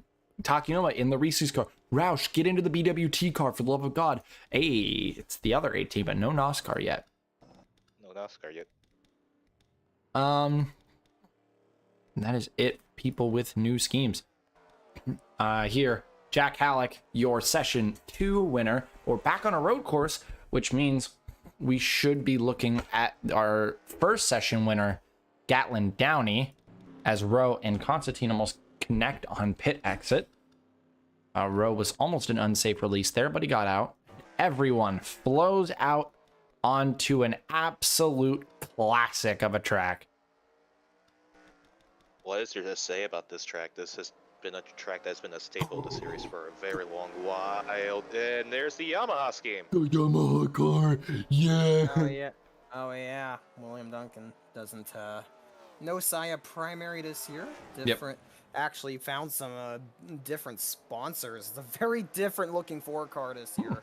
Say that much. Saya moving to the PLS car. We had already talked about that while you were in the shower. Yeah. Yeah. Like, you know, Saya still obviously a loyal backer of him, but you know, they're not a big company, and you know, if you wanted to you know, bring the big bucks, just they weren't really able to support just funding an entire season anymore. They were planning not to last year. Like, they were going to split time with Speed Energy, and that kind of fell through. So they were sponsoring a car for longer than they wanted to, and they kind of just took a step back and got some different sponsors on there. And let's get a full lap of this beautiful facility with reigning champion Cordell Paulson while we talk, because we got through the full grid now. As already engine problems for Roman Rahal. Oh, this track, it's such a tricky track, especially these S's here have been killers in the past, and there is Rahal on fire as he takes around the track. Ard hitting him in the rear end on the way by. Fantastic. Big, long right-hander, huge right-hander here, slips around the outside of Rahal. Take this downhill off-camber left-hander. Heading onto the back straight, running all the way back to the main part of the track. You're going through that little section that's been kind of sectioned off. There are 2 big straightaways. Off camber, uphill, left-hander. Go a little down here before a pretty flat left-hander. All the way around before you head to the most notorious corner on the track, the hairpin. Big braking zone. Leave it through early on the gas. And bring it back through. A lot of passes made and set up in there. Okay, I'm going out of character here. Why are the lights floating? How did I Wait a never minute. see that before? What? Why are the lights floating? That is They're weird. just there. What? All right, after we pass under the lights that are currently being held up by God's own hands. Hand of God. Here's Isaac Schuster. Another off camber. It's not as off camber as I thought it was. Just a left 90-degree hander, 90-degree corner. We're going uphill to the right, really long. And then one of my favorite corners on the track. I love this corner. Really sharp uphill right-hand corner before it flattens out right at the top and into the final chicane, which is rumored to be maybe not here when we come here later in the season. So we'll see as he comes out the final corner. And that is a full lap around Noel Wabi. Yeah, Very classic facility. Yeah, we've heard of this, that this old facility has been, like, some renovations have been teased. That chicane back there, they've considered removing that, and well, you know, like the chicane, like earlier in the track, where we usually see a lot of incidents, they considered making changes to you know, adding more runoff or something of the sort, but we don't really know if they're gonna do anything for sure. Yep. We will see when we come to that point. And what a first flyer out of Jack Halleck. Coming out swinging again. Fuller almost matches him. Look at that. Eric up into the 158s as well. 3 people have cracked the 158s currently. As Rahal finally entering the pits on fire. Nelson coming around to finish the lap for the 3rd time in the fire car. Nelson. 159.0, not quite. Can anyone truly enter? Nope. Nope. Oh, come on. Someone else has got to do it. Skylight, you can sure. Or are you on a warm-up lap? Warm up. Warm up. Nope. Actual lap, 159.3. No. No one can seem to pull off. Oh, tire down for Paulson. He's got to wheel around to get himself back in this. Oh, Roush almost. Almost got it. And Halleck back around after a 158.778. Doesn't improve, but still stays in the 158s. He's still going strong out there. Yeah, it's pretty surprising. I mean, I wonder. So, I mean, the old cars that we were using, like, Faster. they're very different from these. And I'm wondering, and I mean, the Gen 2 car does share more similarities with a touring car, or say a V8 supercar, and I'm wondering if something about that is just gelling really well with Halleck. Maybe. It's possible that maybe Full Frontal knew exactly what they were doing, bringing him on. And 2 minutes 3, that had to be held up by Paulson's tire going down. Because Paulson came in behind him, so he might have got held up. Oh, Shane, almost. Oh my God, Freeze, you're so close, bud. Oh, there we go. Jimmy Perez to the top. Oh, Perez at the top of the boards. not something I expected to see. Jimmy Perez. Oh, you were really close in your last lap. And wow! What a stormer by Ryback. What an incredible lap out of the 77. Wow. An Angel joins the club. Now we're getting some people. Nelson, you're very close. And you also seem to have had a clean lap. No! No, 7 thousandths off. Have we talked about Ryback's Ditech sponsorship? Yes. Oh, yeah. Talk about that one. Alright. Oh, Skyla, not quite. Connor Hurley, can you bump yourself in? You have Roush behind you. Yes. And brings Roush with him up to P2. So these two are working well together around this track, which is very odd. And Halleck slowing down now that the tires are truly starting to wear. Ryback, very impressive. Roush as well, coming out swinging. Although I don't even know who would be current leader right now as we stand. There's Ard. Shock almost gets it. Pericles now on a true flyer after getting held up. That's better. Not a lot better, though. 159.682. 33 still has not gotten a lap in due to the engine problems. And now Wilhoit has engine problems. Man. Oh, and he blew up right after the pit lane. Oh, he's gonna park it right there. Just right at the end of the pit lane. It has not been a good testing session for JWR. No, it is not. They just have not been able to make anything work. And there he goes, parks it right at the end. I'll say having engine trouble this in testing, little concerning, but I suppose it's better to happen in testing than the real thing, because they can take that back to the shop, figure out what went wrong, and just try to get it worked out as before we get down to the track for some proper points racing. Yep. Cranko across the line with Shepard. Not a combo you'd think would go to the top, though. Although they both improved, made some positions, but definitely not in the running for the top right now. Johnson could definitely bump into the 158. Doesn't, though. And neither does Anderson, although Anderson improves nothing from Takayama. Now this dynamic duo. Scott Roush got through. Wow, Scott Roush had to pass Hurley and still keeps a 158. That's kind of frightening. He's very fast today. Alec got that one blazer and then just slowed. Really gave it all he had. Jackson, that's an improvement. And same with Haynes, up into the top 20. Louvier, slight improvement. Not a good session for Louvier. Ard. Oh, come on. 159.7? That's nothing. Nothing. And Paulson going to be starting a flyer here. Karanauskas. Freeze. No. Vincent. No. Duncan. No improvement. Oh, someone's gotta. Are the tires wearing that much already? Some people are getting close. Like that. 159 Stay on the flat. dot. So we know people can still pull it. We see that Halleck had just pulled a 158, 781 up to 6th. Very nice. There's Ryback still in the 158 sixes. That's insane.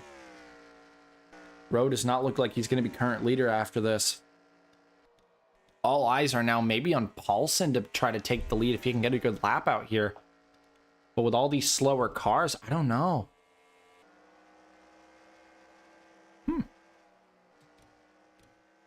Here he is. He's on the newest tires. Keep a lookout, though. Improvement out of Anderson. He's slowly pulling his lap time down. Will Hoyt?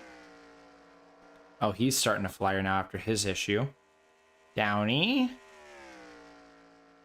Gotta get yourself out of that hole. Alec, maybe no. Jackson and Haynes both improved last time around. Can they bump themselves into the 158th? No. Louviere and Monaco, not a combo you'd really expect to make from top of the boards. Oh, a very nice improvement from Louviere, though. Ard, you gotta get out of this hole, man. He can't. Paulson, his first true flyer. Nothing. He got nothing. Yeah, I'm not sure what's going on with that. Yeah, everyone's tires are wearing, and now he's just got to be worried about getting held up by other slower cars, because now these people, I don't think we're going to see anyone else truly crack the 158s anymore who haven't already. Like Eric, I could see cracking it again because he's running good laps. Like Marandi, no, you're not even close. And Yako, you're close, but you've already cracked it before. You could do it again. Nope, nope. Ryback leader, still 158 sixes. Oh man, Ryback.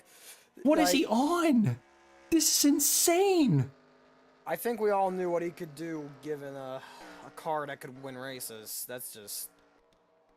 Oof. He scares me right now. This is terrifying.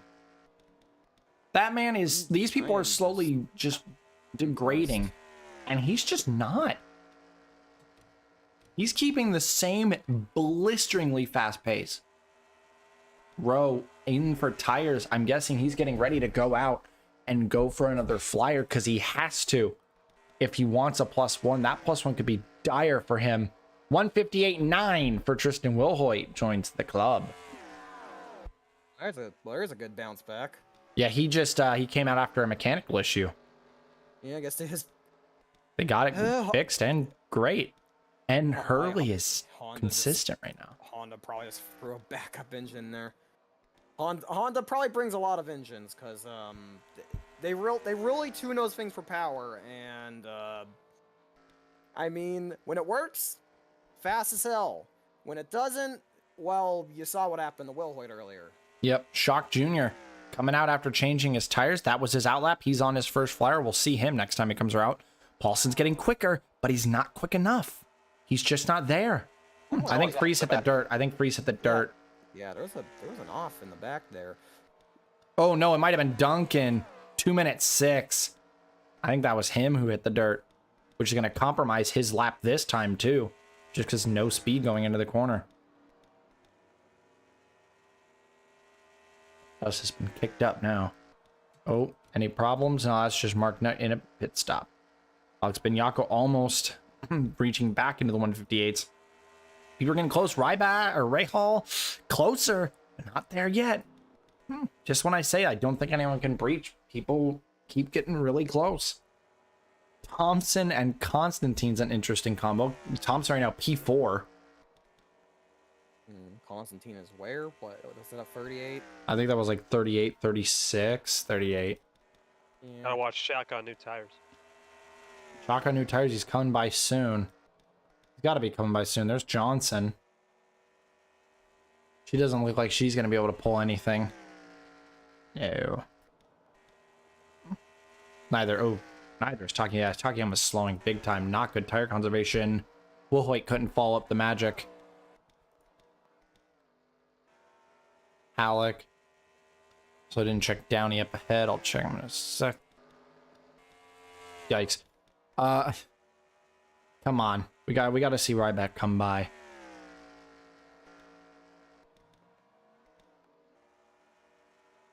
Oh, Rose also out, going on to start his hot lap here in a moment. Nothing. No, we didn't see Rose. Yeah, there's a hot lap. Yeah, now joining hot lap. Here's Shock Jr. First hot lap of the day on new tires. Not yet. He's still warming up. Oh, okay. Paulson, you're getting there. Berthman out of Paulson. 12 minutes to go. If you want, I think that was almost an improvement, but you want to set a good lap, you gotta start diving to pit lane now. For most of these people who just don't have anything left in the car, they used what they had. yeah, I mean, it's worth considering that, you know, not all these drivers are going for, you know, that big hot lap. Sometimes you like. 'cause We you finally also slowed just down. Wanna just practice long runs, since Yep. it's going to be very important, especially on a road course like this. Duncan's engine has had a problem. He's gonna have to go back in and fix it. Wow, another Pontiac issue. Lovely. Big two teams are not having great engines today. Karenko, no, doesn't look even close. Skyla pits for new tires. That's wise. I could see Wilhoit improving here. I think, is that a no? That's not even. Kind of seems like Wilhoit's in traffic. Maybe. Let's see. Oh, close. He's in traffic, but he's in traffic with second place and 8th place. They're catching Takayama, which is not going to be fun. We'll catch Shock. We're going to catch Rowe, Shock, and Paulson again. They're the three ones to really worry about here. Here's Rowe. We'll see him come down to the line. He needs a good result here. Oh my, and he gets it. That's really big. That's huge. Because at that point, he's just maintaining his current leader status. We may not even have to go to the math on who wins this if Rowe can keep this up. This has been an insane 3 sessions so far. Top 10 in every single one to this point. Perez, Brock, nothing. Where is Shock Jr. and Paulson going to come in? I think they're going to get... just went to pit. Yeah, No, that's random. DOA. No, I believe... Alexander Rowe, man. Oh, wait, we could see an improvement out of Bartlett. Bartlett's close. Yeah, reminder, Alexander Rowe, second winningest driver in the Sunoco Pro Series, never won a title. He is on that all-time wins list at the top of it. He is sandwiched between champions, but he has never won one for himself. He is making a statement with just how consistently quick he's been from session to session here. Like, you're going to keep an eye on that 47, and that lap's going to be a wash. Yeah, Takayama's now a problem for them. I doubt Wilhoit's going to be too pleased about that. Where is... There they are. Shock Jr. and Paulson, they were together. So we're going to watch them as they come to pits, but keep an eye on leaderboard in case something like... No, Jimmy Perez was there before. That's right. Okay, I was about to say. Was there. Basically shit myself real quick because I thought Perez had just moved there, but no, he was there before. So here they come. These are the two I'm most concerned about, but I think they actually had to get through Anderson and Nutt. Oh no, those two just came out. Yeah, those two just came out. And they're on hot laps as well. They're all on hot laps. All 4 of these guys are all on hot. So is Skyla. They're all on hot laps right now together. On newer tires, that could be great. Close. Yes, Anderson's through. Paulson did not. Mark Nutt is 4th. Look at that! And that bumps Wolf out of the top 10. Oh, they will be exciting to keep an eye on because they are the hot lap crew. Oh, Pericles finally kicking it up. He might be done sandbagging for now. He's hit the 158s, which is up to 17th now. 17 people reached that point. Doesn't breach it again. And that is a wheel axle on Wilhoit.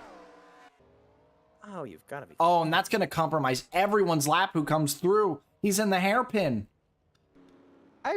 Like, what in the world is going on with those cars? Yeah, they're going to have to get a talk with the car chief. Like, what the? Both the Pontiacs and the Hondas are just not having good times. Like, that is 3 mechanical issues in a single session for the Wolf cars. Like, they're going to have to get a talk with the car chief because something is not put together right. Here's the Hot Lap Club. They're coming by again. Anderson is on a flyer because he caught the back of the 21 now. Paulson is not quick, I can tell. His tires are starting to age now. Yeah. Might have just lost his shot at winning. Oh, that was the, that was Johnson's outlap. Now Johnson's on a flyer. Preseason testing. We'll have to see. Maybe. Paulson was like kind of, I think Paulson right now would be like 6th or 7th. But with Rowan P3, he moved again while we weren't looking. God damn that it, one's Ro. compromised. And- That one's compromised. Yeah, again, Alexander Rowe. Really coming to play.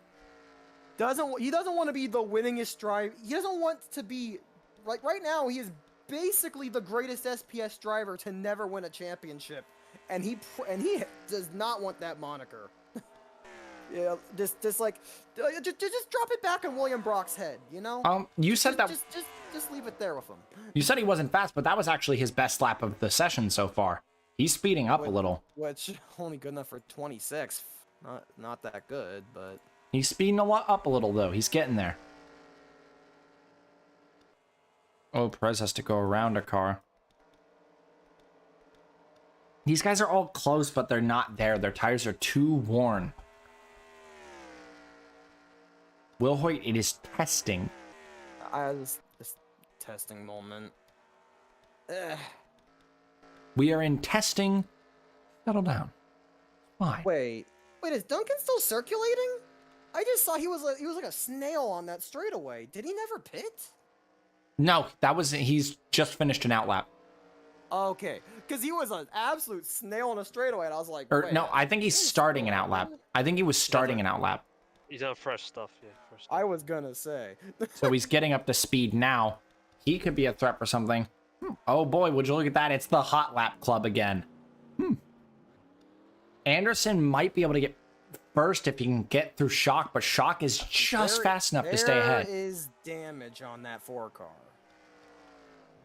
Wow, it actually just keeps getting worse. Oh, Like, yeah. was that damage? Was that a glitch? Maybe? I don't know. No, take there's another a look at scuff. that. There's a scuff Like- on the left side, like maybe someone grazed him on the way by. Yeah, that. We've seen people having little itty bits of damage. We saw, I think, that- 2 people in Lime Rock who had little scuffs. Here we go, Hot Lap Club. Oh, and I think that's Roush who ran. No, that's not Roush. Whoever's up there just ran off. Shock. No. Oh, close. No, we gotta check on. No, Mark Nutt is a no. Johnson's a no. Hot Lap Club not there right now. Could this be how it ends? Which would pretty much put Rowe in a dominating position. Rowe would be in an incredible position going into the final race. He would basically just have to not flunk it. And that thing being 2, it is Darlington. It is. Darlington is going to be our last session.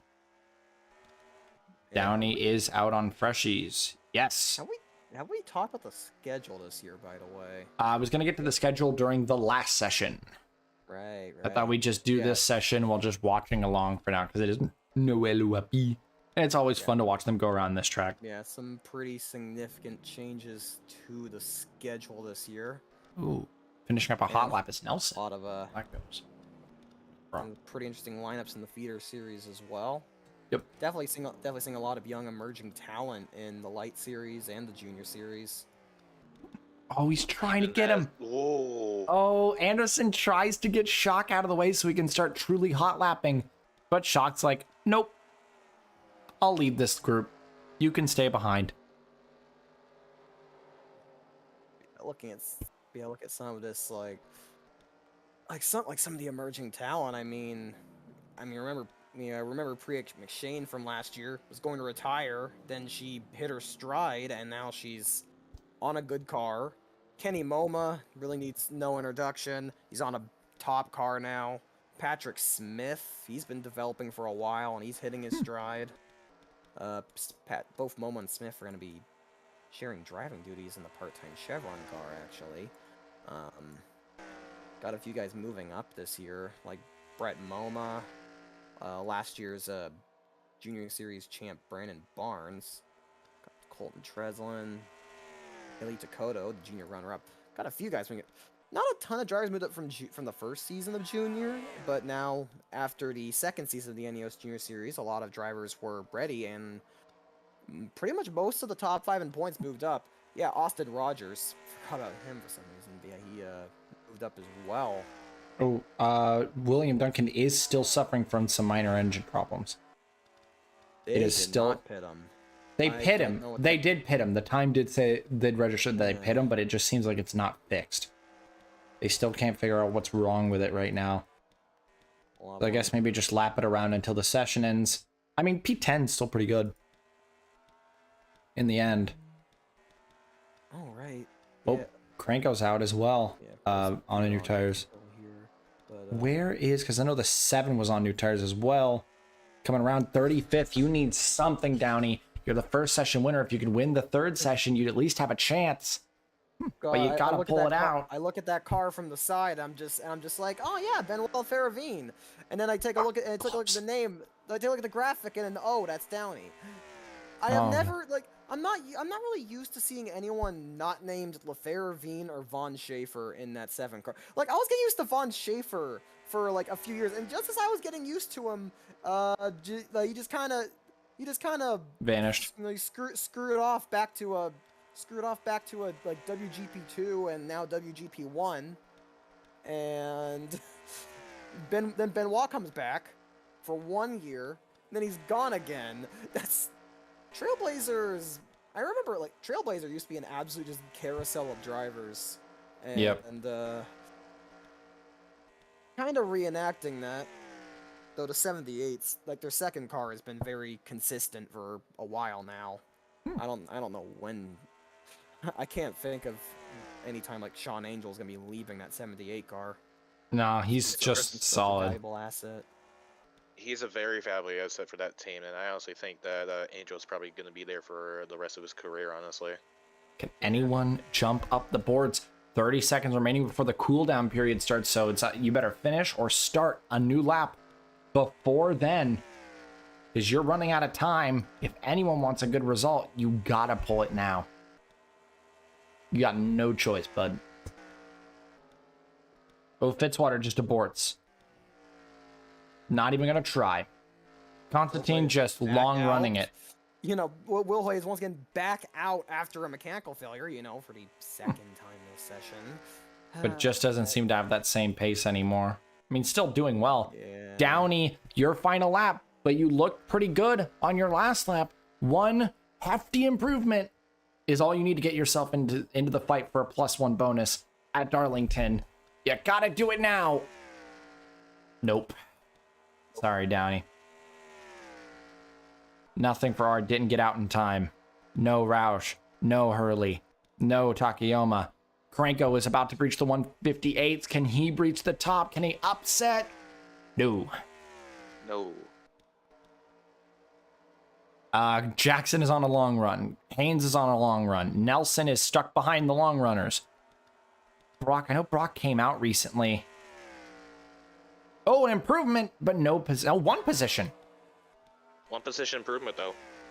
Good for him. Hot Lapper Club. They are off their hot laps, though, because they are run out of tires. Skylar Johnson, the last of the Hot Lap Club. Nothing. Baranowski's and Vincent on long runs. Jimmy Perez on a long run. Eric on a long run. Freeze, maybe. On. Maybe. Here he comes. The 18 just blew a motor after the session finished. Back to the line, Vince Freeze. Can you see an improvement? No, got close. No. Benyako. No, long runs for these guys. Everyone here's on long runs. No one here is looking at a good run. I think that is it. I think. Because Downey was the last one who was the first to finish the lap. Maybe Tristan Wilhoy is the last one.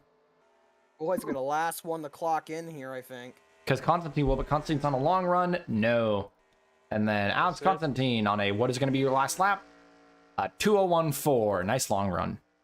And Shepard could not make it back to the line. My God, Ryback, your winner of session number 3. Rowe is easily the leader right now. It's not even close. Halleck pulls out another good road course session, though. Halleck is very strong at the road courses. So that's interesting to see. It's a very different tell to tape compared to Lime Rock because that is a shorter road circuit compared to Nahuapi. Pericles finally got his shit together. Constantine now is definitely last, but he's got his last car championship going. What he said in the chat, he's going for and, it. He's got a rookie year locked up. Yeah, another less than stellar session for the 42 team. Not great Paulson. Not great Paulson's out of it now. There's nothing Paulson can do. I'm not even sure who is even in it still against Rowe. Like, I think everyone's had one bad session so far except him. But one bad session is all it takes. So you never truly know. We're going to black out the screen. One session left to go. We are going to a track that was new last season. This is Darlington. Your Ladies and final. gentlemen, the lady in black. And Right, as we start it out, I do want to talk about this off on the left side. Our schedule for the season that I wanted to talk about during the last session. I'm on the wrong tab. I am looking at the complete wrong tab. There we go. So we're going to be starting out the year this year under the lights at Chicagoland, the new opener, which we're hoping to be a more permanent mainstay as the opener after Pensacola left. We've been kind of jumping around. I think Chicagoland's looking to be a pretty good opener. Fingers crossed. Here's the hoping. Great race the last 2 years. I think it's earned its spot at the top. We'll see how that goes. Carbondale Raceway, a new short track on the schedule this season. Here's to hoping. I mean, Carbondale, we don't know too much about it. We know it so far in testing has had some good racing. We'll see. We will. We'll see how this goes. Well, Carbondale, just a classic short track. Yep. I mean, Old. Yeah, NSCC, ASCR, they ran a lot of races there back in the day, and I mean, they got it up to spec. They got the old track up to spec, and we're gonna see some seeing a return to an old racetrack. Hasn't seen racing at a level this big for quite a while. Yep. Then we're heading. Very exciting. The earliest we have ever gone to Talladega, round 3, which I'm excited for. It's good to get it out of the way early. Well, at least we're getting it out of the way. Yep. We'll get it out of the way early. We'll get an exciting plate race early again, which we haven't had since Pensacola. So, we're excited to see that. We're going to be here at Darlington for round number 4. Haynes is at the top. And puts Freeze in the wall. That's a nice way to make friends out here. With your manufacturer teammate. And your former team. Darlington Raceway round 4. Lime Rock Park will finish out the Can-Am Tour. No, it's actually not the Can-Am 2 anymore. That's right. Can-Am, Call it? I forget what we're actually calling it this year, because the Can-Am Tour is actually the last tour this season. We'll talk about that later. But the first American Tour, I'm just going to call it that for now. I don't remember exactly what I called it. Nice. Is going to finish out the first tour. We've head over to the Rolex European Tour. Back again, Rockingham will start us out for a very unique system because Rockingham is a home of a sprint feature at a speedway. I'm so excited. We've never had one of those, but yeah, say the least. After the race we had last year, I think we're all looking forward to that. Yeah, we are. Is up with the board of directors for it, but I don't disagree with this decision for them to do this. Maybe because you considering were on what the board of race directors. last year. Well, that's the thing. I think one of us was heavily in favor of it, and I think everyone just agreed with it. Meanwhile, I'm just here like, why did this track get this good of a race? This is in the UK. Wait a minute. I think I've lost my marbles. After the sprint feature of Rockingham, we go to Loch Helena, as always, classic track. Loch Helena hoping to give us a good race, as always. Then, the Cardiola double header. It is no longer a sprint feature. It's been given a promotion to host 2 full-length races. Yes. No more sprints, only full races now with Cardiola. Still is seen as the crown jewel mid-season doubleheader. The sprint features are not crown jewels. Something important to keep in mind, kind of a throwback to the finale of a few years past was like what, 2015, something like that. So the results will not affect the second race. It is actually based on qualifying both races. Yep. And well, you shouldn't decide a championship that way, but for a mid-season doubleheader, good way to go about it. Cardiola was always the sprint. The sprint was always tough for the drivers that didn't get a good finish in the feature. And you know, this is the thing too. This is going to be a very, very marathon run for Cardiola, because that is 2 main races back to back, and that is going to put a very much of a hit on the driver's spot. And something a lot of people are one of the toughest tracks in motorsports too. And WGT1 Classic. One of the things a lot of people are excited to see is the fact that since they go out of race, set back up and get ready to go back again in qualifying, there's no practice to force you in the rear in race 2. Which means where you qualify in race 2 is where you start, which is going to be very, other than penalties. But that's going to be very important for people who may have had mechanical issues and got put to the rear in the first race, who will now have a second chance. You're absolutely going to get a penalty. I can feel it in my bones. Yeah, we got one before. Well, Sean Angel did last season. Yeah, now you brought it up. It's absolutely going to happen again.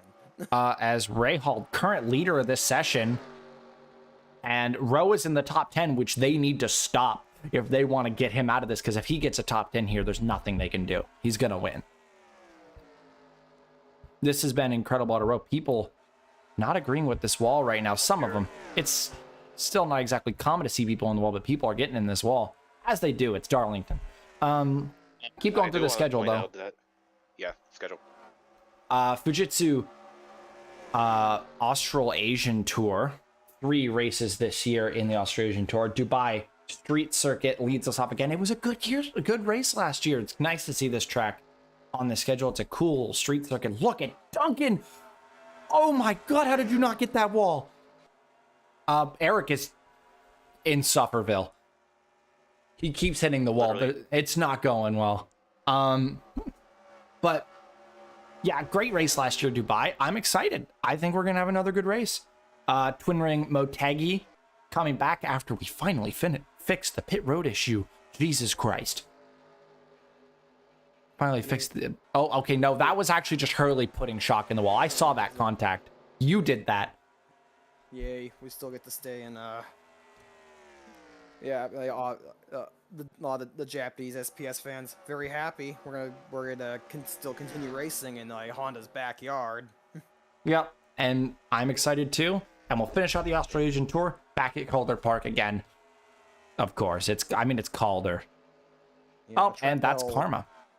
Maybe track people are getting a that'll little too much here, but a track that'll actually be on the Oh! whoa. Save it, brother, save it, save it. Yeah, Calder Park, a track that will actually be on the junior schedule this year. Really The not. NEOS Junior Series schedule has expanded for the third time. Yep. We're gonna keep it solid this time. 14 races, pretty good, but But yeah, Calder Yeah. Park. Really solid track, really great track. We all love it there. And we're excited to go back there. It's just Calder Park. We'll be at the Janeiro Auto South American Tour, South American Swing. 4 races this year, 3 rounds, starting at Noel Wapi into Armory Digital, the same combo that has been together since they joined the schedule. As dawn of always, time. those two, since they both joined the schedule, have just been best friends, and they will continue to be best friends in Argentina and Brazil, pulling us through South America up into Mexico, where we are no longer going to Ovalo Juarez. Instead, Autodromo Hermanos Rodriguez, home of the Mexican Grand Prix, is going to be hosting the ISCRO Sunoco Pro Series race as well, including running a sprint feature with Rockingham. Honestly, for Mexico City itself, that is honestly a date I have circled on my calendar to actually see live. That should be a fun show for these cars and for the people there in Mexico City. Late season, it might even line up the dates with the WGP1 race. Yeah, shame we don't really have a prominent Mexican driver in the SPS field. Hey, you say that, maybe there might be a driver in the junior soon. And then finishing out, we're back at the Can-Am final stretch. Back with the Royale and then into Homestead Miami Speedway. As always, it's just such a good combo. It's tradition at this point. I love having Homestead there. I love having the Royale there. It's such a good place to be, and it's going to stay there. Followed up by Las Vegas Motor Speedway. Not No the longer finale. Still on the schedule. Yep, we'll just slot in right ahead of Miami. Gonna run the race there just as always. Just no longer a crown jewel for the first time ever. Las Vegas is not a crown jewel event, but it is still here, still ready to go for a good race. Still a big track, you know, big city, the glitz and glamour, a lot of money for winning there still. Yep. Yeah, like everyone still wants to win at Las Vegas. Yep. Miami, Vegas, back to back. That sounds like a party. And then after 2 really high action speedways, we go to 2 short tracks. North Wilkesboro Speedway into Nazareth. Both short tracks that are basically becoming staples of the schedule at this point. Yeah. They have proven their place on the schedule. North Wilkesboro, great race last year. Just a nice, solid, decently flat short track. And then the very weird, dynamic Nazareth, one after another. Yeah. Also, have to give a special note to the absolutely bonkers junior race that happened at Nazareth last year. That was one of the most insane races of the year in a action-packed junior season. North Wilkesboro produced a great race as well with a home hero winner in the young Glenn Mixon. Yep. It was definitely glad to see short tracks really starting to become a bit more of a staple in ISCRO. Obviously, just a lot of classic, a lot of historic and beloved tracks are, a lot of the short tracks, and it's good to see more of them starting to get a place in the series. Mm-hmm. And then Now, if anyone says a dirt track, we're gonna throw out that suggestion. But from there, final 2 races of the season, we leave America, head up to Canada for 2 rounds in Canada, starting at Rattlesnake Point Motorsports Park.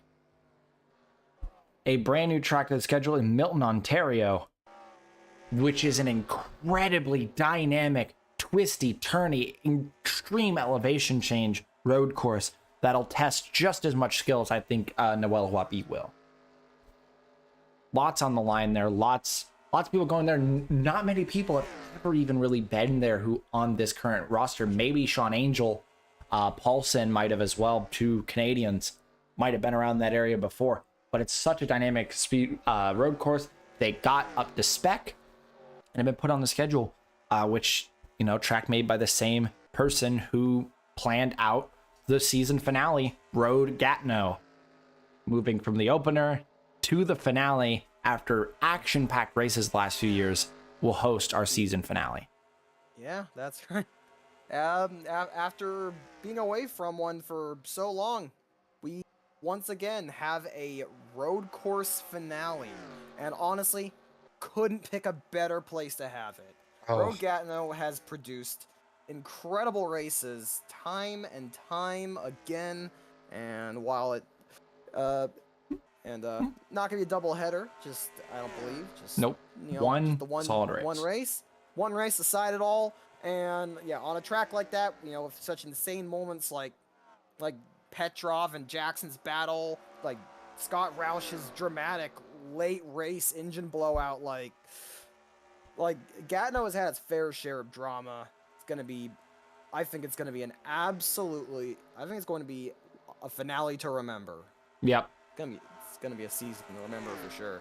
From the Brock and Roush battle for the win a few years ago, then the whole connection between Petrov and Jackson for the lead the very next year, followed by Roush blowing up with 4 to go, and an absolutely exhilarating battle that led to Mazda's first win on debut with Alex Benyako. Such an incredible track that deserves the slot it has as a crown jewel. Very excited for that. And that is a roundup of the entire schedule for the 2021 season. We're very, very, very, very, very excited.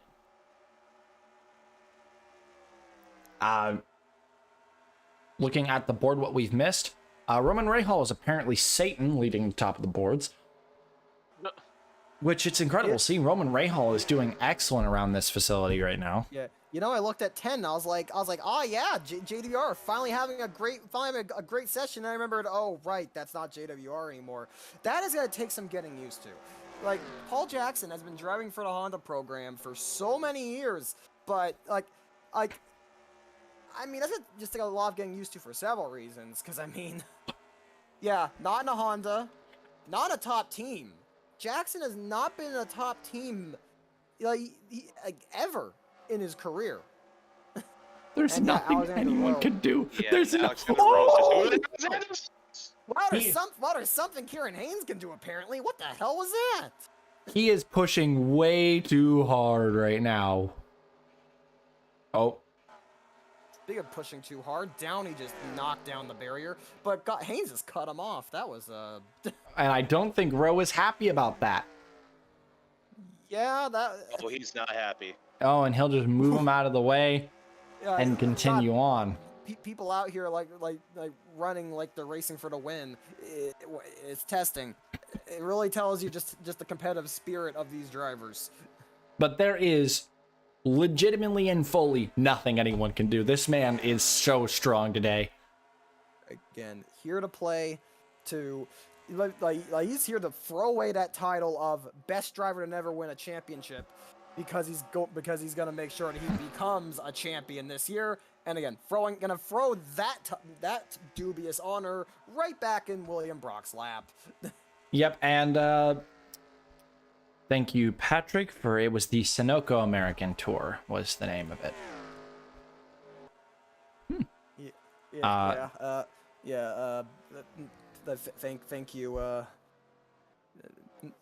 Thank you, Bellboy.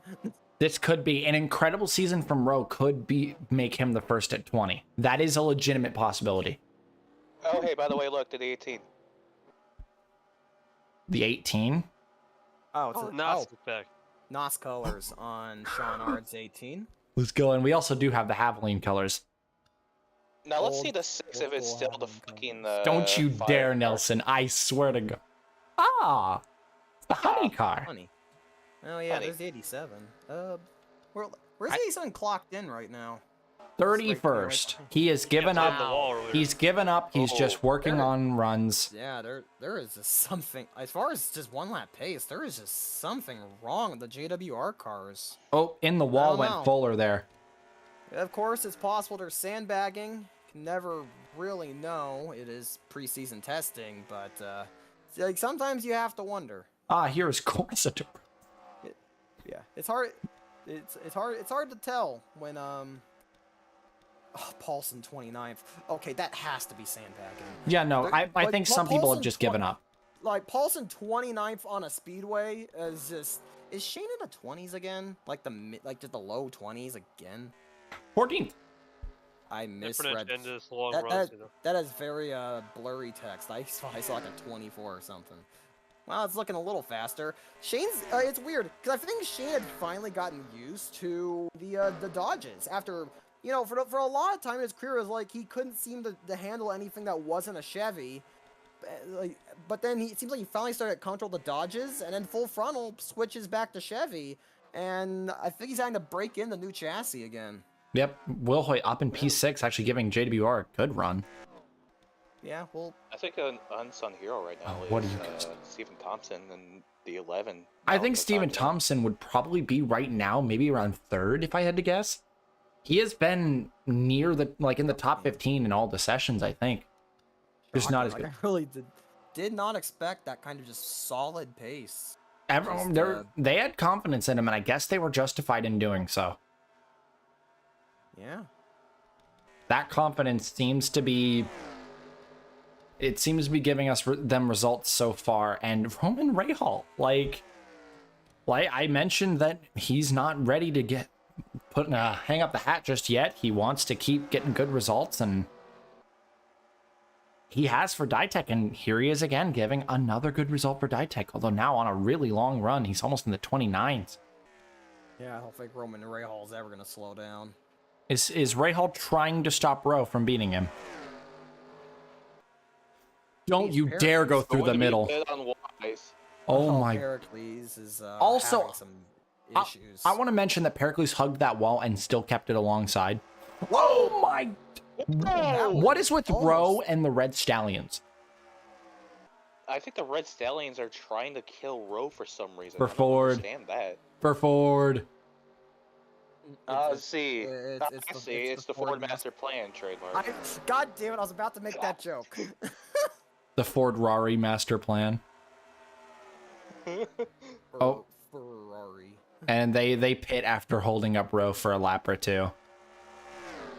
Fascinating. And now, but that's a great run off the corner. If he puts together a good lap here, it could be a good time. I'm not sure if it's going to be able to match Rahal, but he is riding the top right now. He's going for it. Freezes in. Rowe's got a clear track. If he has any time to pull out a lap that'll be good enough for the top, now is the time. Can he pull it off? Oh my god, almost. He's almost there. He needs slightly better. He needs to go closer to the top. He needs to push it harder than he did before, but I think... No, Jackson dumps to the pits. He's not even going to hold the 47. That is the good relationship between Paul Jackson and Alexander Rowe, striking again. Those two always have had a good relationship with one another. What a debris off of turn 4. Someone must have knocked down the wall there. Takayama? No, there's no damage to Takayama. Vincent. Oh my god. Oh, this is a hornet's nest. Well, whoever it is, it probably came from here. Haynes up there? No. Haynes, like this is... Oh my... Oh, jeez. This is what happens when you do Darlington on the wrong physics. Morandi is on old tires. Oh. Right there. Oh my god. Yeah, the reason why it's acting this way is not because Darlington's bad or anything. We're on CTS physics because it didn't really matter because it's testing, but my god. Okay. They're good. And because of all that holding up, Rowe never seemed to have gotten the chance to go for that number 1. The Ford strike again. Ford Master Plan. Ford has been in and out of the pits. I think that they are just not. I think the Ford team they've not been able to figure out anything in this entire session. Like, yeah, they've just. Because I saw a car in the pits, like, Duncan's been in and out and in and out. I've already seen him. Paulson, too. Like those two have just been in and out this entire session. And Rowe has just, even though Duncan hasn't like truly clicked, he's had 1 or 2 good sessions, but Rowe is just, oh my god. It's ridiculous how good he is in this 47. He's running the low line and catching them. He's 3 wide back there. That is 3 wide. Don't do that. Don't. Yeah, good job, Shock. They held it. Good job, Shock. Back it out. You do not want to be. Oh my no, not Lord again. Jesus. Oh, Rowe kind of it's experimented it's on the line. another red stallion. He's got to deal with them again. They are really trying to stop him, but they can't. He's third right now. We wouldn't even have to go to the math. Like, there's no reason to go to the... I mean, we're going to the math just to check full order because it's nice. But there's no need to go to the math for who's winning. This man is crushing everyone into the floor. This is Alexander Rowe. This is the old Alexander Rowe that we came to love all those years ago. Yeah, fast as hell. He's back. But, though I would say back and better than ever, because if it was really the old Rowe, he would not be this fast in every session. True, because, he'd be last in one of the sessions at least. Yeah, just first, 42nd, third. Something like that. You know? Yeah, I mean, there's like only 40 cars on track, but he'd find a way. he would. He would. He absolutely would. I'm not even doubting that. But yeah, no, Rowe has really matured the last few years. Like, he realized that if he wanted to become a championship caliber driver, he needed to reinvent himself. And that's why it was like, I think 2019 didn't actually have the raw pace for a lot of the year. But he was consistent as He hell. backed it down, started working on his consistency, and then he lit it up right at the end of the year once he had really found his footing. Last season was I think he got 3 wins. last season was classic Rowe, just fast. but Top he was- 5. I think he got like, did he get 4th in the championship? I think it was. Yeah, It was fourth, I think. 6th. 6th? Oh, 60. Still Yeah, 6th in the like, championship. he's- It was a great year. Yeah, he's made a lot of improvement, and I mean, yeah, like this could be his year. He might be the one to watch then. There's Anderson. Oh god, he came with a full head of steam there. My god, man. Yeah. Though of course, there's a lot of other big teams just out there, just looking to stop him, including Stallion, apparently. like William Duncan, the most snake-bitten driver in the garage. Constantine, what were you doing, mate? That was. He was trying to then merge they- and they just came up on him side by side. He kept his line though. He did good. That's what you're supposed to do. He kept his line, let them go by. He's all good. He did what he was supposed to do. He hasn't done anything egregiously bad in this so far. Pericles P21, he's starting to kick it up now. He had his first 2 sessions where he tested his long run pace, and he's been getting a little bit faster in these last 2 sessions. Been running middle of the road, but that's good for him. Jackson, oh, he's trying. He's trying to put in a good time here. Ooh, caught him That'll early. stop that. That stopped that immediately. No chance at a good time this time around. Coming to the end of the session. Can anyone top Roman Rahal? Ditech looking to be number 1 in Darlington. Here we go. Jackson could do this. I think he has the speed to get to the top. Oop. Big leg spike for some reason. All good. Anderson is in the Hornet's Nest, and there's nothing he can do for a good time. Oh, Constantine trying to get in. You go, bud. Do it. Get a good time. Get like 30th. Get 29th. But this is a tough track for a rookie driver to really get acclimated with, especially in a unfamiliar car. So I mean, the fact he's been keeping it off the wall, that's all you could really ask for. He's kept it very healthy. He just improved a little bit. Not much. But he's getting there. I think we're all rooting for him to Prove the to- haters wrong. Yeah, just to figure it out, you know? He has kept it off the wall this session, which is great. He's pulling PBs little by little. He's doing what he should do. I'm proud of the boy. He has not embarrassed himself yet. No. This has been a very solid preseason testing. He stayed out of the way. He hasn't merged into traffic and killed someone. He hasn't taken someone out. He's been running a very solid preseason testing, although it's at the bottom. It's the worst car on the grid. What else do you expect? Also went up to 10th. That's a big jump. That is a big jump. He needed, and he gets kicked out of 10th the moment we notice him. AWR testing moment. He just, It's been a disastrous test for them, but yeah, I don't come know. on. it's like, I mean, they could be sandbagging, but you don't know. Oh, wait, wait, the 4 wasn't there. Oh, the 4 wasn't there. He was the one who knocked in. Oh, they figured something out. New tires. Even passing Fuller, he was in the 27-8. Man, there's some pace. You love to see it. Although that lap just got obstructed. Constantine is not last right now. That is true. That is Moranti's last. That 50 free looks so good. Seb, please. Just like actually seeing that 50 free, like, God, that car looks so good. Like the best looking car in the field. It's a great car. DJ did a lot of good work for the grid this year. We got to give him some credit. He did a lot of the painting this year, a lot more than he's done in the past. And he's given us some bangers this year. Yep, DJ Giga Chad Curtis, just out here, just bitch slapping us of the best shit you've ever looked at. You know, that's what reminds me of something. When's the end of the year results gonna happen? The award ceremony? Am I gonna have to do it? Get to it. Okay. He almost Do slapped not the wall. merge into Jack Halleck, please. You better, just... I still gotta. My current priority is getting this done, and then getting this fucking stats done in the driver archive. That's my next priority. Because that's got to get done, and I'm probably just gonna do that all in one night because. And here we come. 20 seconds left. We are in the cooldown period. Can anybody who's on good laps? That was a really good wall ride out of Pericles.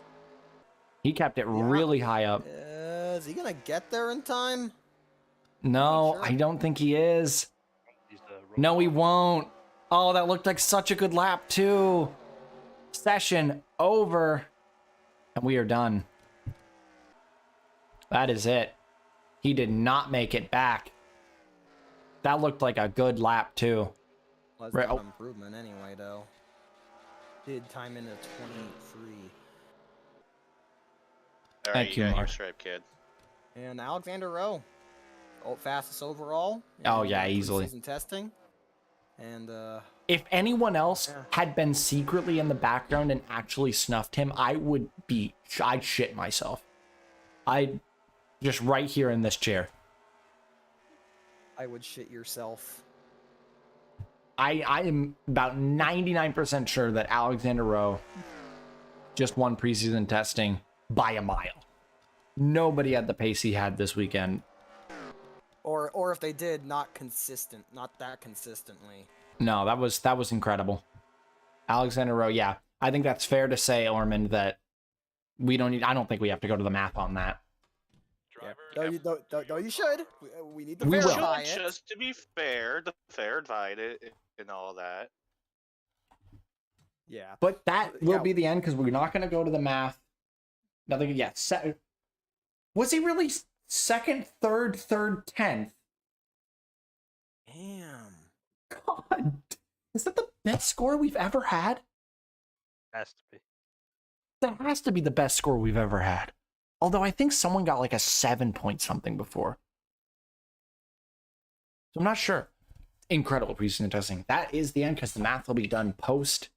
So we will not be getting to that right now on stream. So you will hear about that momentarily. Because I do have to go. I have to open Windows, get fans because I'm sweating right now because I couldn't turn my fan on. Get a swirl down.